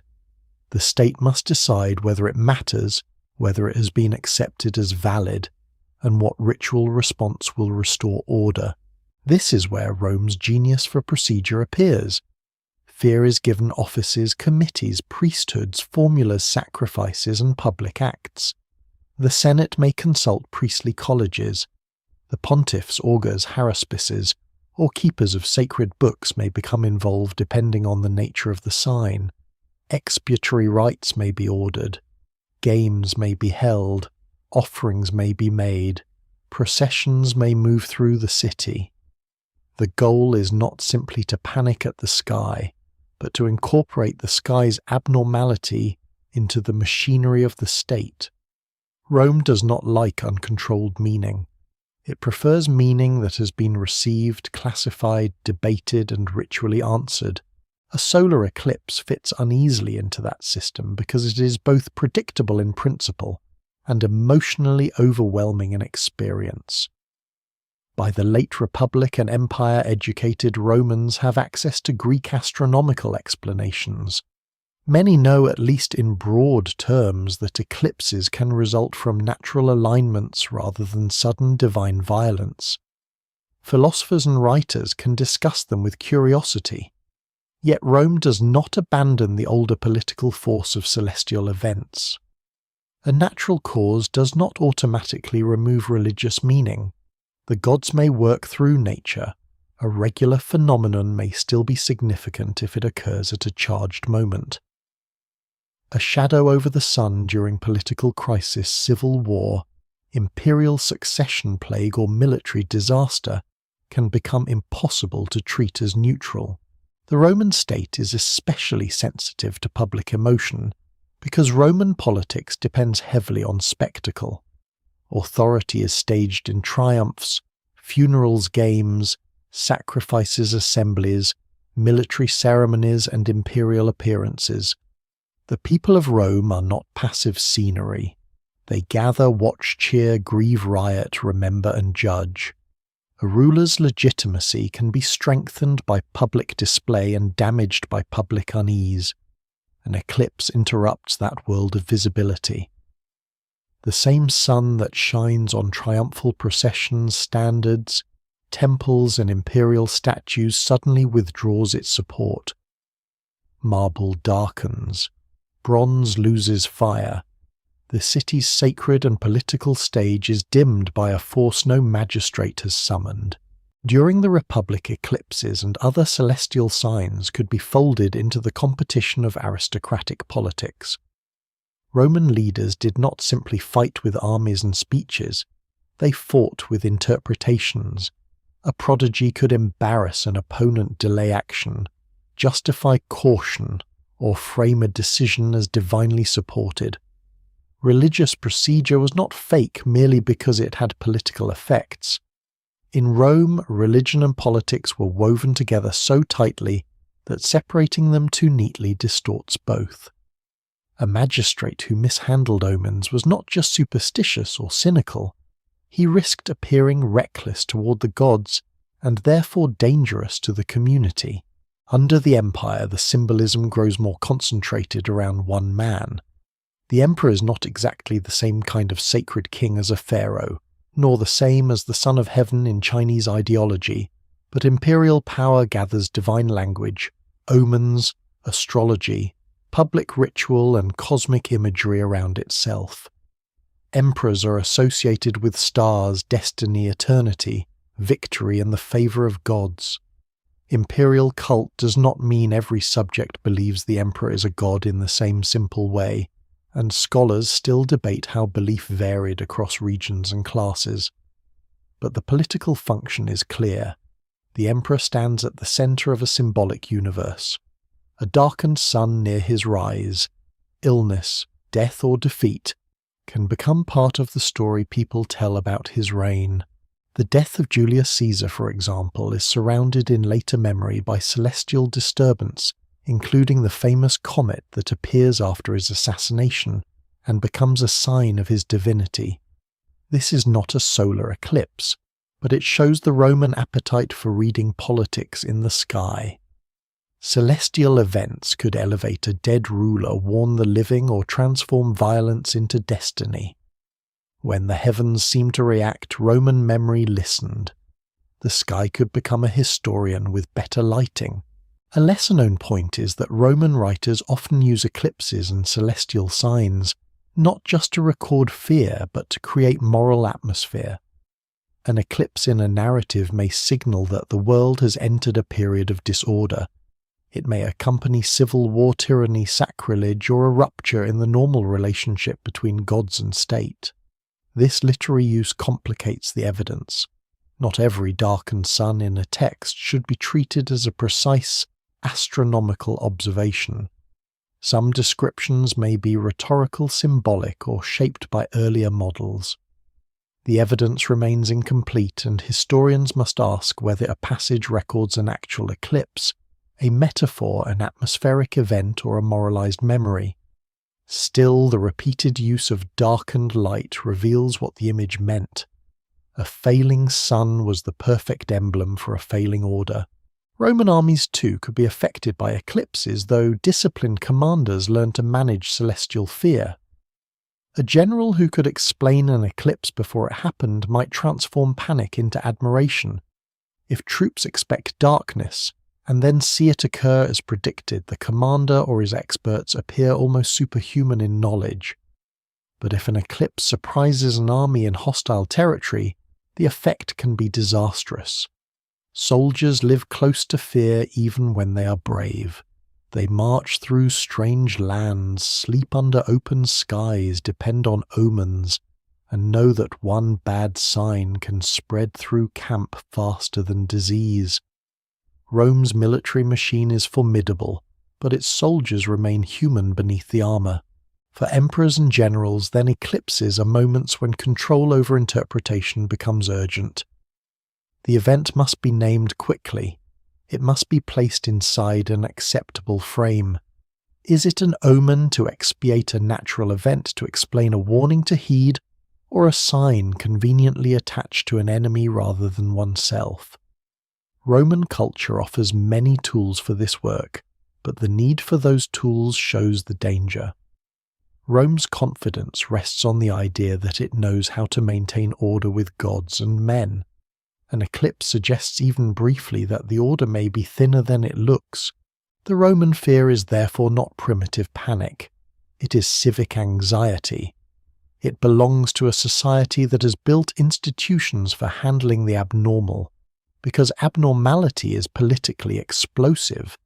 A darkened sun above Rome is not just an astronomical event, it is a report submitted by the heavens to the public record. The state must respond, the priests must interpret, the ruler must remain composed, and the people must be guided back from dread into ritual confidence. When the light returns, Rome can continue its business of law, war, taxation, and empire. But the memory of the shadow remains available, waiting for historians, rivals, and believers to attach it to the next crisis. The sun has returned, but it has reminded Rome that even the greatest city in the world lives under signs it cannot command. On a battlefield, fear has a body. It can be heard in the shifting of shields, the restless breathing of horses, the low murmur running through ranks of men who've been ordered to stand still, while every instinct tells them that standing still is dangerous. Before battle, the world is already sharpened. Soldiers watch the enemy line the slope of the ground, the dust near the horizon, the position of commanders, the movement of banners, the mood of animals, the smallest sign that fortune may be turning. Into that strained attention an eclipse can fall like a command from another realm. The sun begins to darken, and for a moment both armies may forget each other. This is one reason eclipses appear so dramatically in stories of war. Battle already feels like a judgment. Men enter it knowing that in a short time some will be alive and others will be unrecognizable. Kings, generals, and soldiers all search for signs because the future is violently uncertain. If the sky changes at such a moment, it seems almost impossible not to connect the two events. Even a commander trained in discipline must understand that the minds of his troops are vulnerable. Courage is not a fixed substance. It can evaporate under the wrong sign. A darkened sun can do what enemy arrows have not yet done. It can make men wonder whether the battle has already been decided above them. The famous eclipse associated with the war between the Medes and Lydians captures this power whether or not every detail preserved by later tradition is historically secure. The story says that during a battle day suddenly turned to night, and the warring sides were so shaken that they stopped fighting and made peace. Scholars still debate the exact circumstances, the accuracy of the report, and the role of later storytelling, but the endurance of the account is revealing. It imagines an eclipse as a force stronger than commanders, stronger than anger, stronger even than the momentum of war. Two armies can be driven into each other by years of rivalry, but the sudden failure of daylight can make violence seem small, even absurd. That is the battlefield eclipse at its most dramatic, not simply an omen of defeat, but an interruption of human conflict by cosmic scale. Men who have been prepared to kill are reminded that their battle takes place beneath a sky that can transform without consulting either side. The enemy across the field may suddenly appear less terrifying than the black shape crossing the sun. In that moment, the king or general loses the center of attention. The soldiers are no longer looking only toward him. They are looking upward. For rulers, this upward glance is dangerous. Command depends on focus.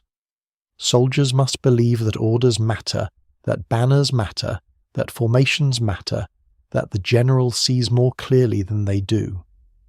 An eclipse breaks that arrangement by introducing a sign no commander has ordered and no army can resist. If the ruler has claimed divine favor before the battle, the darkened sun may seem to challenge the claim. If he has promised victory, the sky may seem to hesitate. If priests have given favorable omens, the eclipse may appear to overrule them. The problem is not only panic. It is the sudden possibility that the highest authority on the field is not wearing armor. Yet armies can sometimes recover from eclipse fear faster than kings. This seems strange at first, but it reveals the different burdens carried by soldiers and rulers. A soldier's fear is immediate. If the light returns and the commander restores discipline, the soldier can return to the practical concerns of survival, shield position, spear grip formation, enemy movement, the need not to be the first to break. Soldiers live in the present tense of danger. They can be frightened by the heavens and then pulled back into the demands of the ground. But a king's fear extends beyond the moment. He must worry about interpretation after the event, about what priests will say, what rivals will imply, what chroniclers will remember, and whether defeat after an eclipse will look like divine rejection. A battlefield defeat can be explained in many ways. Bad terrain, poor timing, treachery, weather exhaustion, supply failure disease, or superior enemy tactics can all be invoked. But if an eclipse occurs before or during the campaign, explanation becomes harder to control. The shadow gives later memory a symbol. It can turn ordinary military failure into cosmic judgment. Even victory may be complicated if the event terrified the army or forced delay. The ruler does not merely fight the enemy, he fights the story that will be told about the sky above the battle. This is why commanders who can predict or explain eclipses gain a powerful advantage. If soldiers are warned in advance, the event may lose some of its power to shock. It may even strengthen confidence. A general who tells his army that the moon will pass before the sun, or that the earth's shadow will cover the moon, and then sees the prediction fulfilled, appears to possess an almost divine calm. Knowledge becomes a weapon of morale. It does not kill the enemy directly, but it prevents fear from killing discipline. In war, that may be enough. Ancient sources preserve several stories in which commanders manage celestial fear by explanation, especially with lunar eclipses which were easier to predict and more widely visible. The same principle applies to solar darkness, though its local path made precise prediction more difficult. The evidence remains incomplete, and some famous accounts are shaped by literary purpose, but the logic is sound. An eclipse not understood becomes a threat to morale. An eclipse explained becomes a demonstration of control. The heavens have not become obedient, but the commander appears less helpless beneath them. Still, explanation has limits. A battlefield is not a classroom. Dust, noise, hunger, exhaustion, and dread narrow the mind. Men who have seen friends die may not be comforted by geometry. Animals may panic regardless of what astronomers know. If the eclipse is deep enough, the physical change in the world can overwhelm calm instruction. The air cools, the horizon glows strangely. Shadows behave like omens even when described as optics.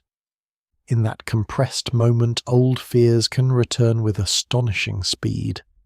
Scholars still debate how much technical astronomical knowledge reached ordinary soldiers in different armies, but it is safe to say that explanation was never evenly distributed. For the king, the eclipse on the battlefield is especially humiliating because war is supposed to display royal power at its most active. On campaign, the ruler commands movement, violence, logistics, and spectacle. He decides when armies march, where they camp, whom they attack, which cities burn and which captives are spared. He appears as master of human fate. Then the sun darkens and his mastery suddenly looks provincial. He may command thousands, but he cannot command noon to remain noon. His enemies may fear him, but he fears the sky. This contrast explains the central claim of the story. Ancient kings feared solar eclipses more than armies, because armies belonged to the same scale as kingship. Armies were human instruments, however vast and terrifying. They could be counted, named, organized, deceived, and destroyed. An eclipse belonged to another scale. It entered war from outside war. It made the battlefield seem small, and the crown smaller still. It suggested that above the clash of men there was a larger order, and that this order might speak at the most inconvenient possible time. When the light returned, commanders could shout, priests could perform rites, trumpets could sound, and soldiers could be pushed back into formation. The battle might continue. Men might still die for land tribute, revenge, ambition, or survival. But something had changed. For a few minutes, the violence of kings had been overshadowed by a darkness no king created. The armies might recover because they had to. The ruler, however, would carry the eclipse into the politics of memory. If he won, he might claim the sign had favoured him. If he lost, others would claim the sky had warned him. Either way, the sun's wound would remain in the story, a mark above the battlefield that no victory could fully erase. Once a ruler understands that an eclipse can terrify a city, unsettle an army, embarrass a priesthood, and stain a reign in memory, prediction becomes more than knowledge. It becomes a weapon. Not a weapon of iron or bronze, not something carried by infantry or mounted on a chariot, but a quieter weapon aimed at the mind before panic can take hold. The person who knows the shadow is coming stands differently from the person who is surprised by it. He can prepare his face, his rituals, his explanations, his officials, his soldiers, and his story. In the politics of ancient fear, this may be as valuable as a fortified wall. Prediction changes the eclipse from an ambush into a scheduled trial. That does not make it harmless. A king warned in advance may sleep less easily than a king surprised at noon because dread has time to grow. But foreknowledge gives the court a chance to shape the event before the crowd shapes it for themselves. Priests can be summoned, offerings can be gathered, calendars can be checked, messengers can be sent to provincial centres. The ruler can withdraw from public view or appear in a controlled ritual setting. Scribes can prepare the proper language. If the eclipse passes and order remains intact, the palace can present survival not as luck, but as proof that the correct knowledge and ceremonies have worked. This is the heart of eclipse power. The event itself belongs to the sky, but its meaning belongs to whoever controls the explanation.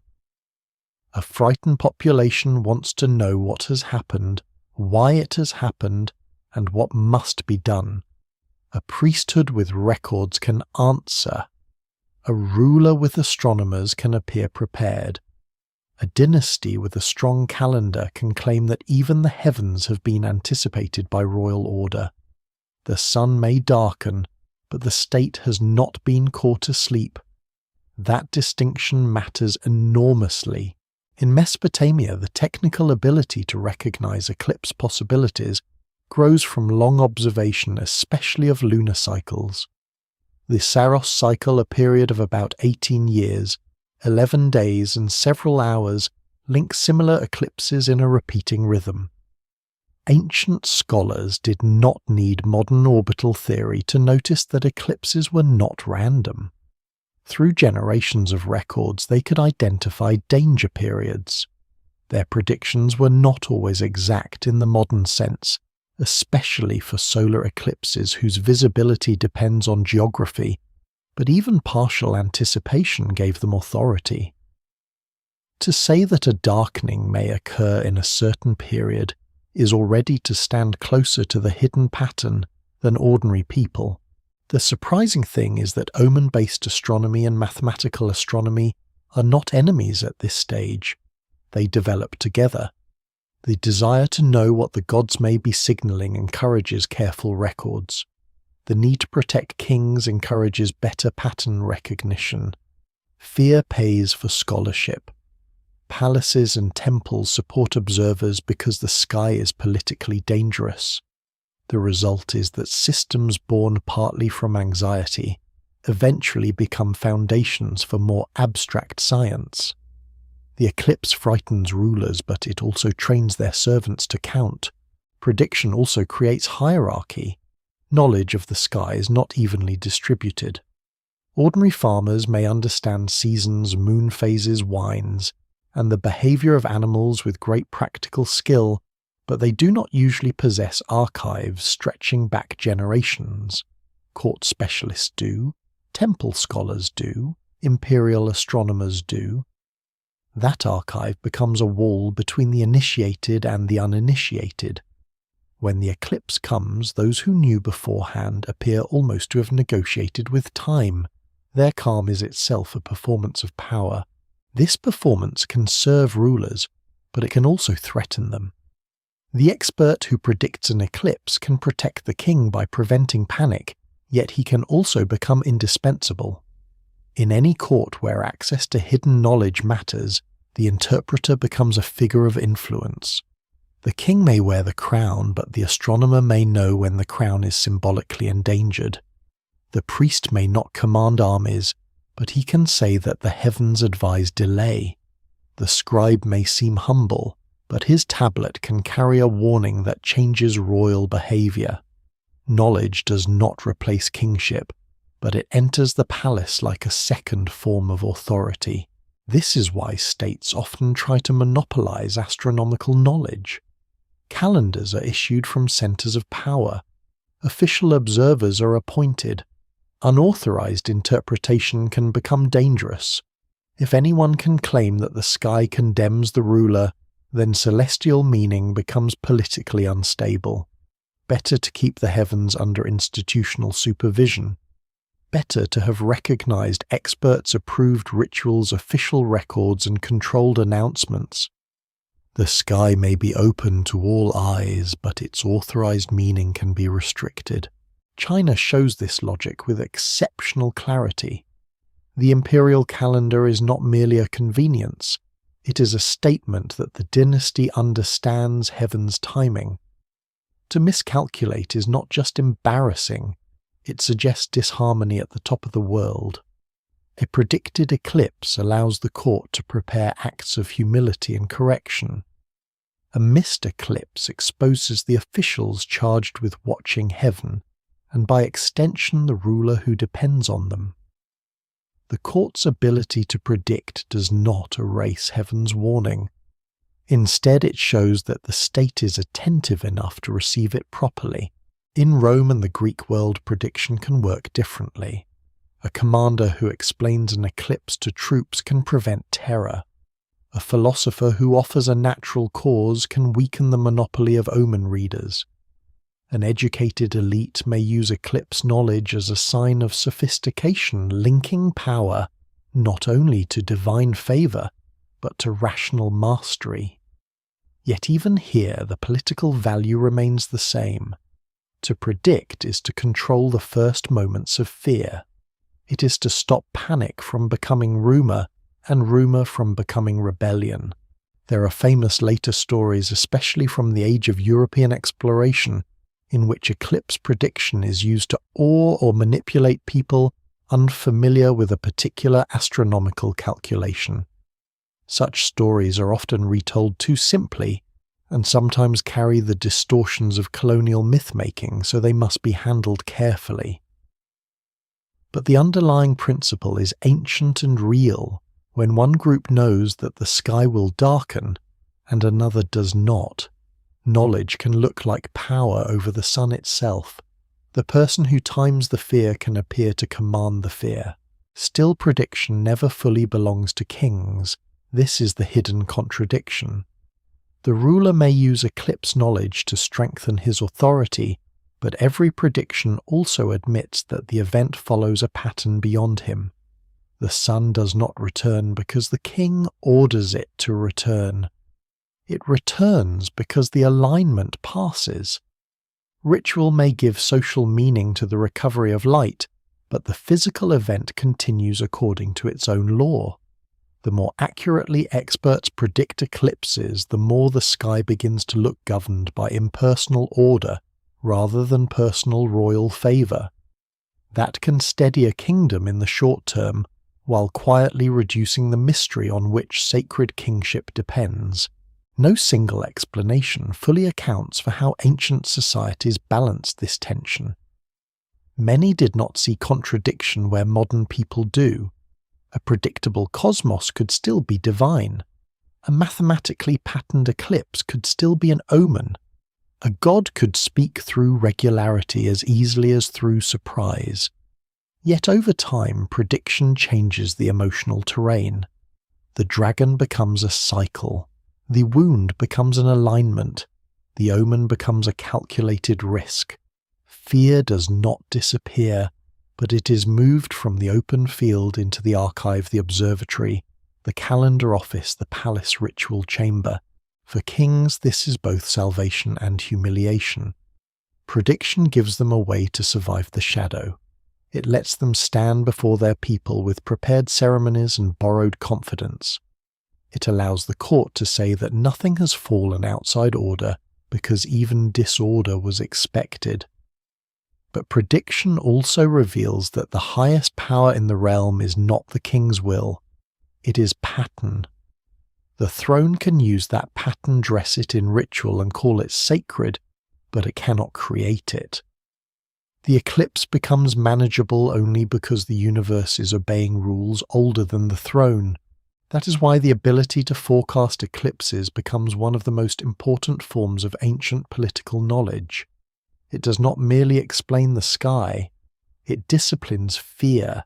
It gives rulers time to arrange meaning before meaning arranges itself against them. In a world where belief supports power, the first interpreter of darkness may control the fate of a reign. The king who knows the shadow is coming can survive it.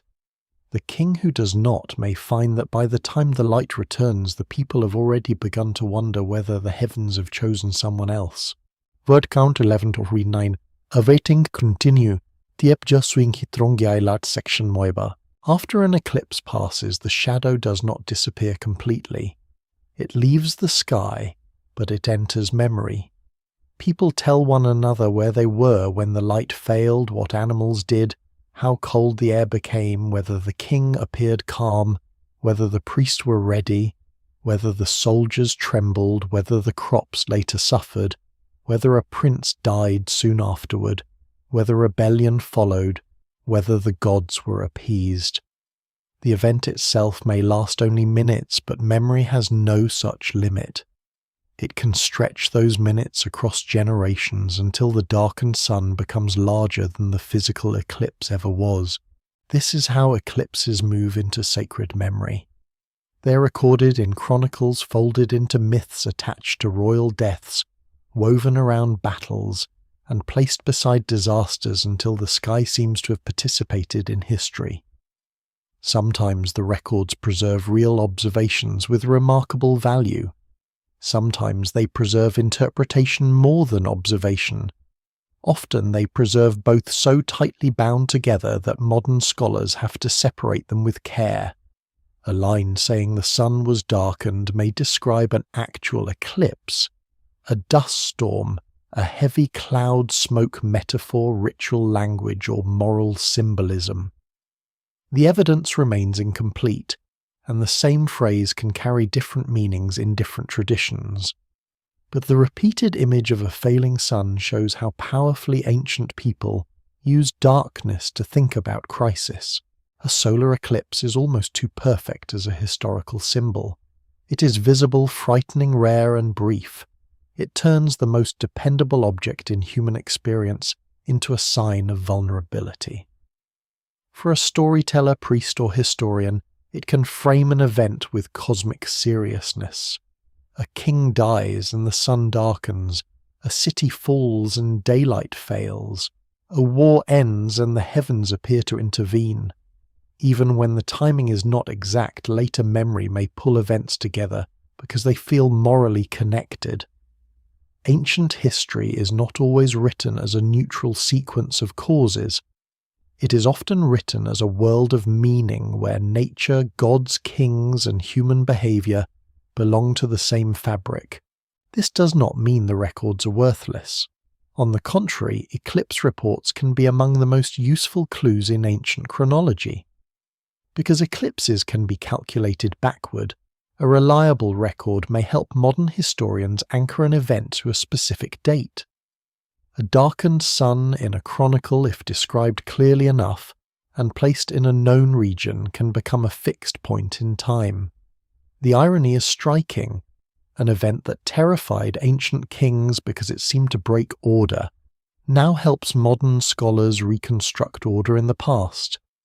The shadow that once threatened history becomes a tool for dating it, but reliability is never automatic. The same eclipse may be remembered differently by different communities. A partial eclipse may become total in storytelling. A natural darkness may become an omen after disaster. A scribe may copy an older record and alter a date. A later historian may insert celestial signs to make a ruler's fall seem deserved. Religious texts may use darkened light as a language of judgment, rather than as an astronomical report. Scholars still debate many cases because ancient writers did not always care about the distinction modern readers want. To them, the meaning of the darkness could be more important than its mechanics. Myth carries eclipses even further from the archive and deeper into imagination. The idea that something devours the sun appears in many forms across the world, though the creature changes according to culture. A dragon, wolf, serpent, demon, frog, jaguar, or other being may swallow or bite the sun. These stories often preserve the bodily experience of an eclipse better than technical records do. The sun really does appear to be eaten. A bite seems to enter its edge. The light really does weaken as though life is being drained from the world. Myth translates that visual shock into an enemy with a mouth. Such myths can be dismissed too quickly by modern readers. They are not astronomical models in the modern sense, but they are not meaningless. They give a community a role in a terrifying event. If the sun is under attack, people can shout, beat drums, strike metal, shoot arrows into the sky, chant pray, or gather together until the light returns. The ritual may not cause the eclipse to end, but socially it does something real. It turns isolated fear into collective action. It makes people feel that order is being defended rather than merely awaited. In that sense, the myth is a technology of courage. Religious memory also allows eclipses to become moral warnings. Darkness at noon can signify divine grief, anger, judgment, transition, or the temporary victory of chaos. In some traditions, the darkened sun marks the death or transformation of a sacred figure. In others, it warns rulers to correct injustice. In others, it becomes part of an end times imagination, a sign that ordinary time is breaking open. These uses cannot always be treated as reports of specific eclipses. Often they are symbolic. But symbols are not weak things. They shape how people understand real events when they come. If a culture already imagines darkened sunlight as judgment, then a real eclipse arrives carrying that entire inheritance. For kings, sacred memory is dangerous because it outlives official control. A ruler may survive the eclipse physically and politically in the moment, but later writers may decide what it meant. If his reign prospers, the eclipse can be described as a warning properly answered. If his reign collapses, the same eclipse can become proof that the gods had already spoken. The king cannot govern future memory the way he governs a court ceremony. Once the event enters chronicles and stories, it becomes available for judgment by people not yet born. This is why eclipses often feel larger in historical writing than they may have felt to every individual witness. Memory selects. It keeps the details that fit the moral shape of the story. A strange chill, a frightened crowd, a delayed march, a sacrifice, a ruler's illness, a rebellion, famine, all can be arranged around the darkened sun. The result may not be false in a simple sense, but it is shaped. It tells us not only what happened, but what later people believed history should mean. The sacred memory of eclipses also reveals a deep continuity across cultures that otherwise differ profoundly. Mesopotamian omen tablets, Chinese court histories, Roman prodigy lists, Greek philosophical reports, Egyptian solar myths, and countless local traditions do not say the same thing. They do not share one explanation. But they share the conviction that the sky matters. The heavens are not mute. Whether they speak through gods, patterns, warnings, or natural law, they enter human affairs because humans cannot help looking up when the light changes. And so the eclipse becomes one of history's most powerful bridges between observation and meaning. It is a real alignment of sun, moon, and earth. It is also a political crisis, a religious sign, a mythic attack, a chronological marker, a battlefield interruption, a royal embarrassment, and a memory waiting for interpretation. No single explanation fully accounts for its afterlife, because its afterlife belongs to many kinds of human need. People need causes, but they also need stories. They need dates, but they also need warnings. They need the sun to return, but they also need to understand why it left. When the shadow has passed and daylight looks ordinary again, the world may seem restored. Yet somewhere a scribe presses marks into clay, a court historian notes the year, a priest preserves a ritual, a storyteller remembers a dragon, a frightened child grows old and tells the tale again. The eclipse has ended in the sky, but it has only begun its second life on earth. In that life it can darken kings long after their palaces have fallen into dust. Science does not kill the dragon all at once. It weakens it slowly, century by century, calculation by calculation, until the old monster becomes less a living terror than a memory of terror. Even then it never fully disappears. A solar eclipse can be explained with diagrams, predicted with tables, and photographed through instruments. Yet the body still recognizes something ancient when the light begins to fail. The sudden coolness, the sharpened shadows, the birdsong fading into confusion, the black disk covering the sun. These things pass beneath reason and touch older layers of human attention. Knowledge changes the meaning of fear, but it does not entirely remove the feeling. The gradual explanation of eclipses depends on many traditions, not one heroic moment. Mesopotamian observers preserve long records and identify cycles. Greek thinkers search for physical causes and geometric relationships. Indian, Chinese, Islamic, and later European astronomers refine calculations, correct models, translate texts, compare observations, and build increasingly accurate systems for predicting the motions of sun and moon. The path from omen to orbital mechanics is long, uneven, and shared across civilizations. It is not a straight road from darkness into enlightenment. It is more like a chain of lamps, some burning brightly, some going out, some being carried into new languages and courts. For ancient and medieval astronomers, eclipses become tests of cosmology. A model of the heavens must explain why the moon can cover the sun, why Earth's shadow can fall on the moon, why eclipses do not happen every month, and why they occur only when alignments happen near the points where the moon's path crosses the apparent path of the sun. These are not small questions. They require careful thinking about cycles, inclination distance, apparent size, and the difference between what is seen from Earth and what is happening in space. Long before modern telescopes, the eclipse forces the human mind to imagine invisible geometry. This is one of the great transformations in the history of thought. The eclipse stops being only an interruption and becomes evidence. Its terror remains, but now terror points towards structure. The very fact that eclipses can be predicted shows that the universe is not acting in random anger. The shadow follows rules.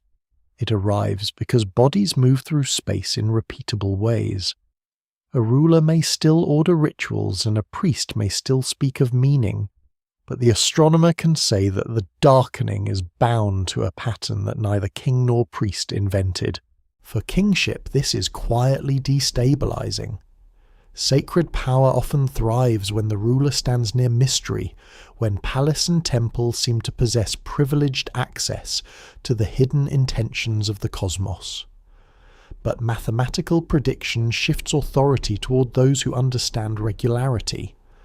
The king can sponsor astronomers, build observatories, commission calendars, and claim their knowledge as part of royal order, and many rulers do exactly that. Yet the knowledge itself carries an implication that cannot be fully domesticated. The sun does not darken because the king is impure in any simple mechanical sense. It darkens because the moon passes between Earth and sun. A dynasty may choose to interpret that event morally, but the alignment does not require the dynasty. This does not mean religious or political interpretations vanish. In many cultures, explanation and omen continue side by side. A predictable eclipse can still be meaningful. A calendar can show when a sacred event will occur without denying its sacredness. A god can be imagined as working through law rather than against it.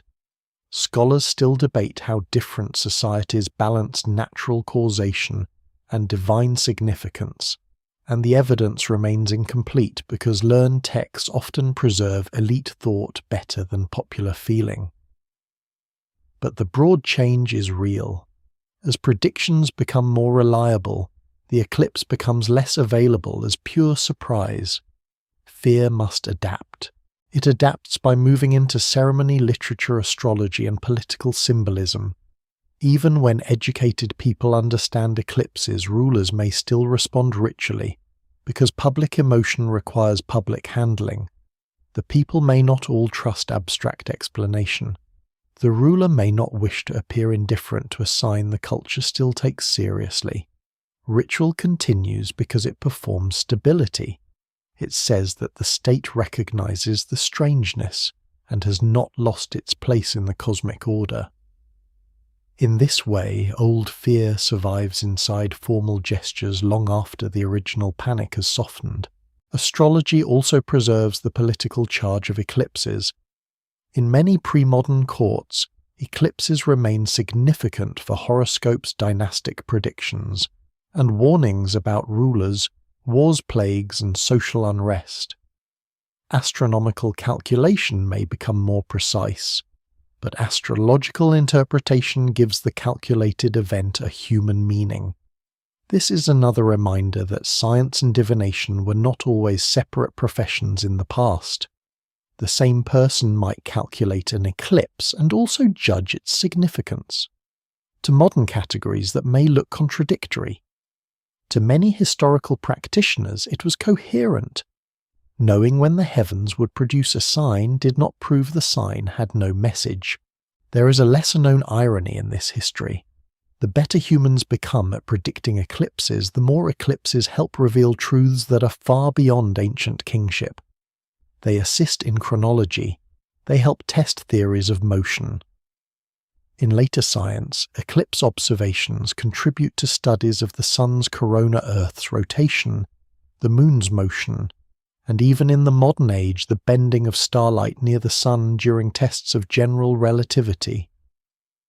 The event once feared as a wound in the Sun becomes a laboratory. The shadow that threatened royal legitimacy becomes a tool for understanding the universe. Yet the cultural memory of fear persists because eclipses are too visually powerful to become ordinary. People may know exactly what is happening and still fall silent during totality. Crowds gather with safety glasses and cameras, but when the last crescent of sunlight disappears, voices often drop. The corona appears like pale fire around a black center. The horizon glows in every direction. The world is briefly wrong in a way no description fully prepares the mind to accept. Modern people do not usually think their presidents, kings, or governments will fall because of it, but they still feel why earlier societies did. That lingering feeling helps explain why ancient rulers were so vulnerable to eclipses. Their fear was not based only on ignorance, it was based on the symbolic architecture of their world. If the sun is tied to sovereignty, if the calendar is tied to rule, if the heavens are tied to moral order, then a darkened sun is never just an astronomical alignment. Scientific explanation can reveal the mechanism, but it cannot erase what the sun has meant to human beings living under it for thousands of years. Light is life order, time, and authority. Its disappearance will always feel like more than shadow. By the time mathematical astronomy matures, kings have gained tools their ancestors lacked.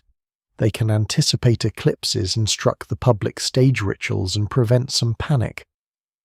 But they have also lost something, the ability to claim that the sky's mysteries belong entirely to the throne. The heavens become more legible, and legibility has consequences. Once people understand that the sun darkens, according to a pattern, royal fear must retreat from the event itself into the interpretation surrounding it. The dragon then is not slain in a single triumph of reason. It becomes smaller, older, more symbolic. It survives in stories, ceremonies, paintings, chronicles, and the shiver that runs through a crowd when daylight collapses. Science removes its teeth, but not its shadow. And for ancient kings, that shadow was always the real danger, the moment when everyone could see that the highest powers on earth still lived beneath a sky they did not command. By the time the long trail of evidence is followed from palace courtyards to battlefield plains from Mesopotamian tablets, to Chinese court histories from Egyptian solar myth to Greek geometry and Roman ritual, the answer becomes clearer and more unsettling. Ancient kings feared solar eclipses more than armies, because an army threatened what a king had, while an eclipse threatened what a king meant. Armies could burn crops, break gates, carry off treasure, kill heirs, and end dynasties. They were terrible, but they belonged to the visible world of force. An eclipse entered the invisible world of legitimacy. It struck the idea that made force appear rightful. The throne is never held by weapons alone. Even the harshest ruler needs some kind of belief around him. Belief that obedience is necessary, that rebellion is dangerous, that the gods approve, that heaven has not withdrawn, that ancestors support the dynasty, that the king's victories prove his favor, that the calendar is true, that rituals work, that harvests will come, that the world is still in order. A ruler can frighten people into silence, but silence is not the same as legitimacy. Legitimacy is the deeper spell. It convinces people that power is not merely present but proper. A solar eclipse endangers that spell because it reveals a weakness hidden inside sacred authority. Kings borrow language from the sun because the sun seems permanent, majestic, universal, and necessary. They surround themselves with gold light crowns, radiant titles, solar gods, heavenly mandates, cosmic calendars, and rituals timed to celestial movements. They stand before their people as guardians of order. But when the sun itself darkens, the borrowed symbol becomes unstable. The king has claimed nearness to the greatest light, and now that light appears wounded. The association that once strengthened him suddenly exposes him. This does not mean every eclipse caused rebellion, or every king collapsed beneath a shadow. Most did not. The light returned, rituals were performed, records were made, priests interpreted, astronomers calculated, soldiers reformed their lines, farmers went back to their fields. The state continued. Ancient people were capable of resilient skepticism, routine, and practical intelligence. The evidence remains incomplete, and it would be wrong to imagine every eclipse as mass hysteria. But it would be just as wrong to underestimate the political charge of a darkened sun in societies where heaven and rule were bound together. The eclipse was dangerous because it created a moment of shared witness. Royal power often depends on distance and control. The king is elevated, hidden, staged, surrounded by ceremony, guarded by officials, explained through inscriptions and ritual language. But an eclipse happens above everyone. It does not require literacy. It does not ask permission from priests. It does not remain inside the palace archive. A child in a village, a soldier in camp, a prisoner in chains, a noble at court, and a ruler on his throne can all see the sun fail. For a few minutes, the sky becomes the most persuasive speaker in the realm. That speech is ambiguous, and ambiguity is precisely why it is dangerous. If the eclipse had one fixed meaning, power could manage it easily. But it can mean warning, anger, transition, danger to the king, disorder in the realm, a monster attacking the sun, a natural alignment, a scheduled ritual crisis, a sign against an enemy or a sign against oneself. Whoever controls the interpretation gains influence. This is why priests, diviners, astronomers, scribes, and historians matter so much. They do not control the shadow, but they fight to control the story of the shadow. In many ancient courts, that fight is politics at its most delicate. The difference between an army and an eclipse lies in the direction of fear. An army approaches from outside and can unite a people behind their ruler. A threatening enemy may strengthen kingship by making protection urgent. The king can stand on walls, review troops, promise victory, and turn fear outward. An eclipse turns fear upward and inward. It may not create an enemy that can be hated. It creates a question. Is the realm still favored? Has the ruler failed? Are the rituals strong enough? Did the experts know what else might be wrong? That kind of fear does not always rally people. Sometimes it makes them listen for cracks, and cracks are what kings fear most. A kingdom rarely falls from one cause alone. Collapse usually gathers slowly through debt, drought, succession disputes, military pressure, disease, corruption, climate stress, overextension, or the erosion of trust. No single explanation fully accounts for the fall of any great civilization, but symbolic events can accelerate interpretation. They can make existing problems feel ordained. A failed harvest after an eclipse may seem like confirmation. A royal death may seem foretold. A rebellion may seem justified by heaven. A defeat may appear written in the sky before the armies ever met. The eclipse becomes a hinge on which memory turns. This is why ancient responses to eclipses are so revealing. The substitute king in Mesopotamia admits that the real king can be ritually endangered. The Chinese imperial response admits that heaven may rebuke the ruler. Roman prodigy rituals admit that public order requires divine repair. Greek explanations admit that knowledge can rival omen. Egyptian solar religion admits in mythic form that light must be defended against chaos again and again.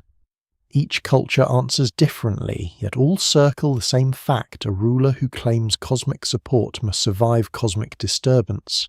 The final irony is that eclipses are not disorder at all. They are among the most orderly events in nature. Their terror comes from precision. The moon's shadow falls because bodies move according to patterns so exact that human beings eventually learn to predict them across centuries. What looked like the sun's defeat is actually geometry. What looked like chaos is alignment.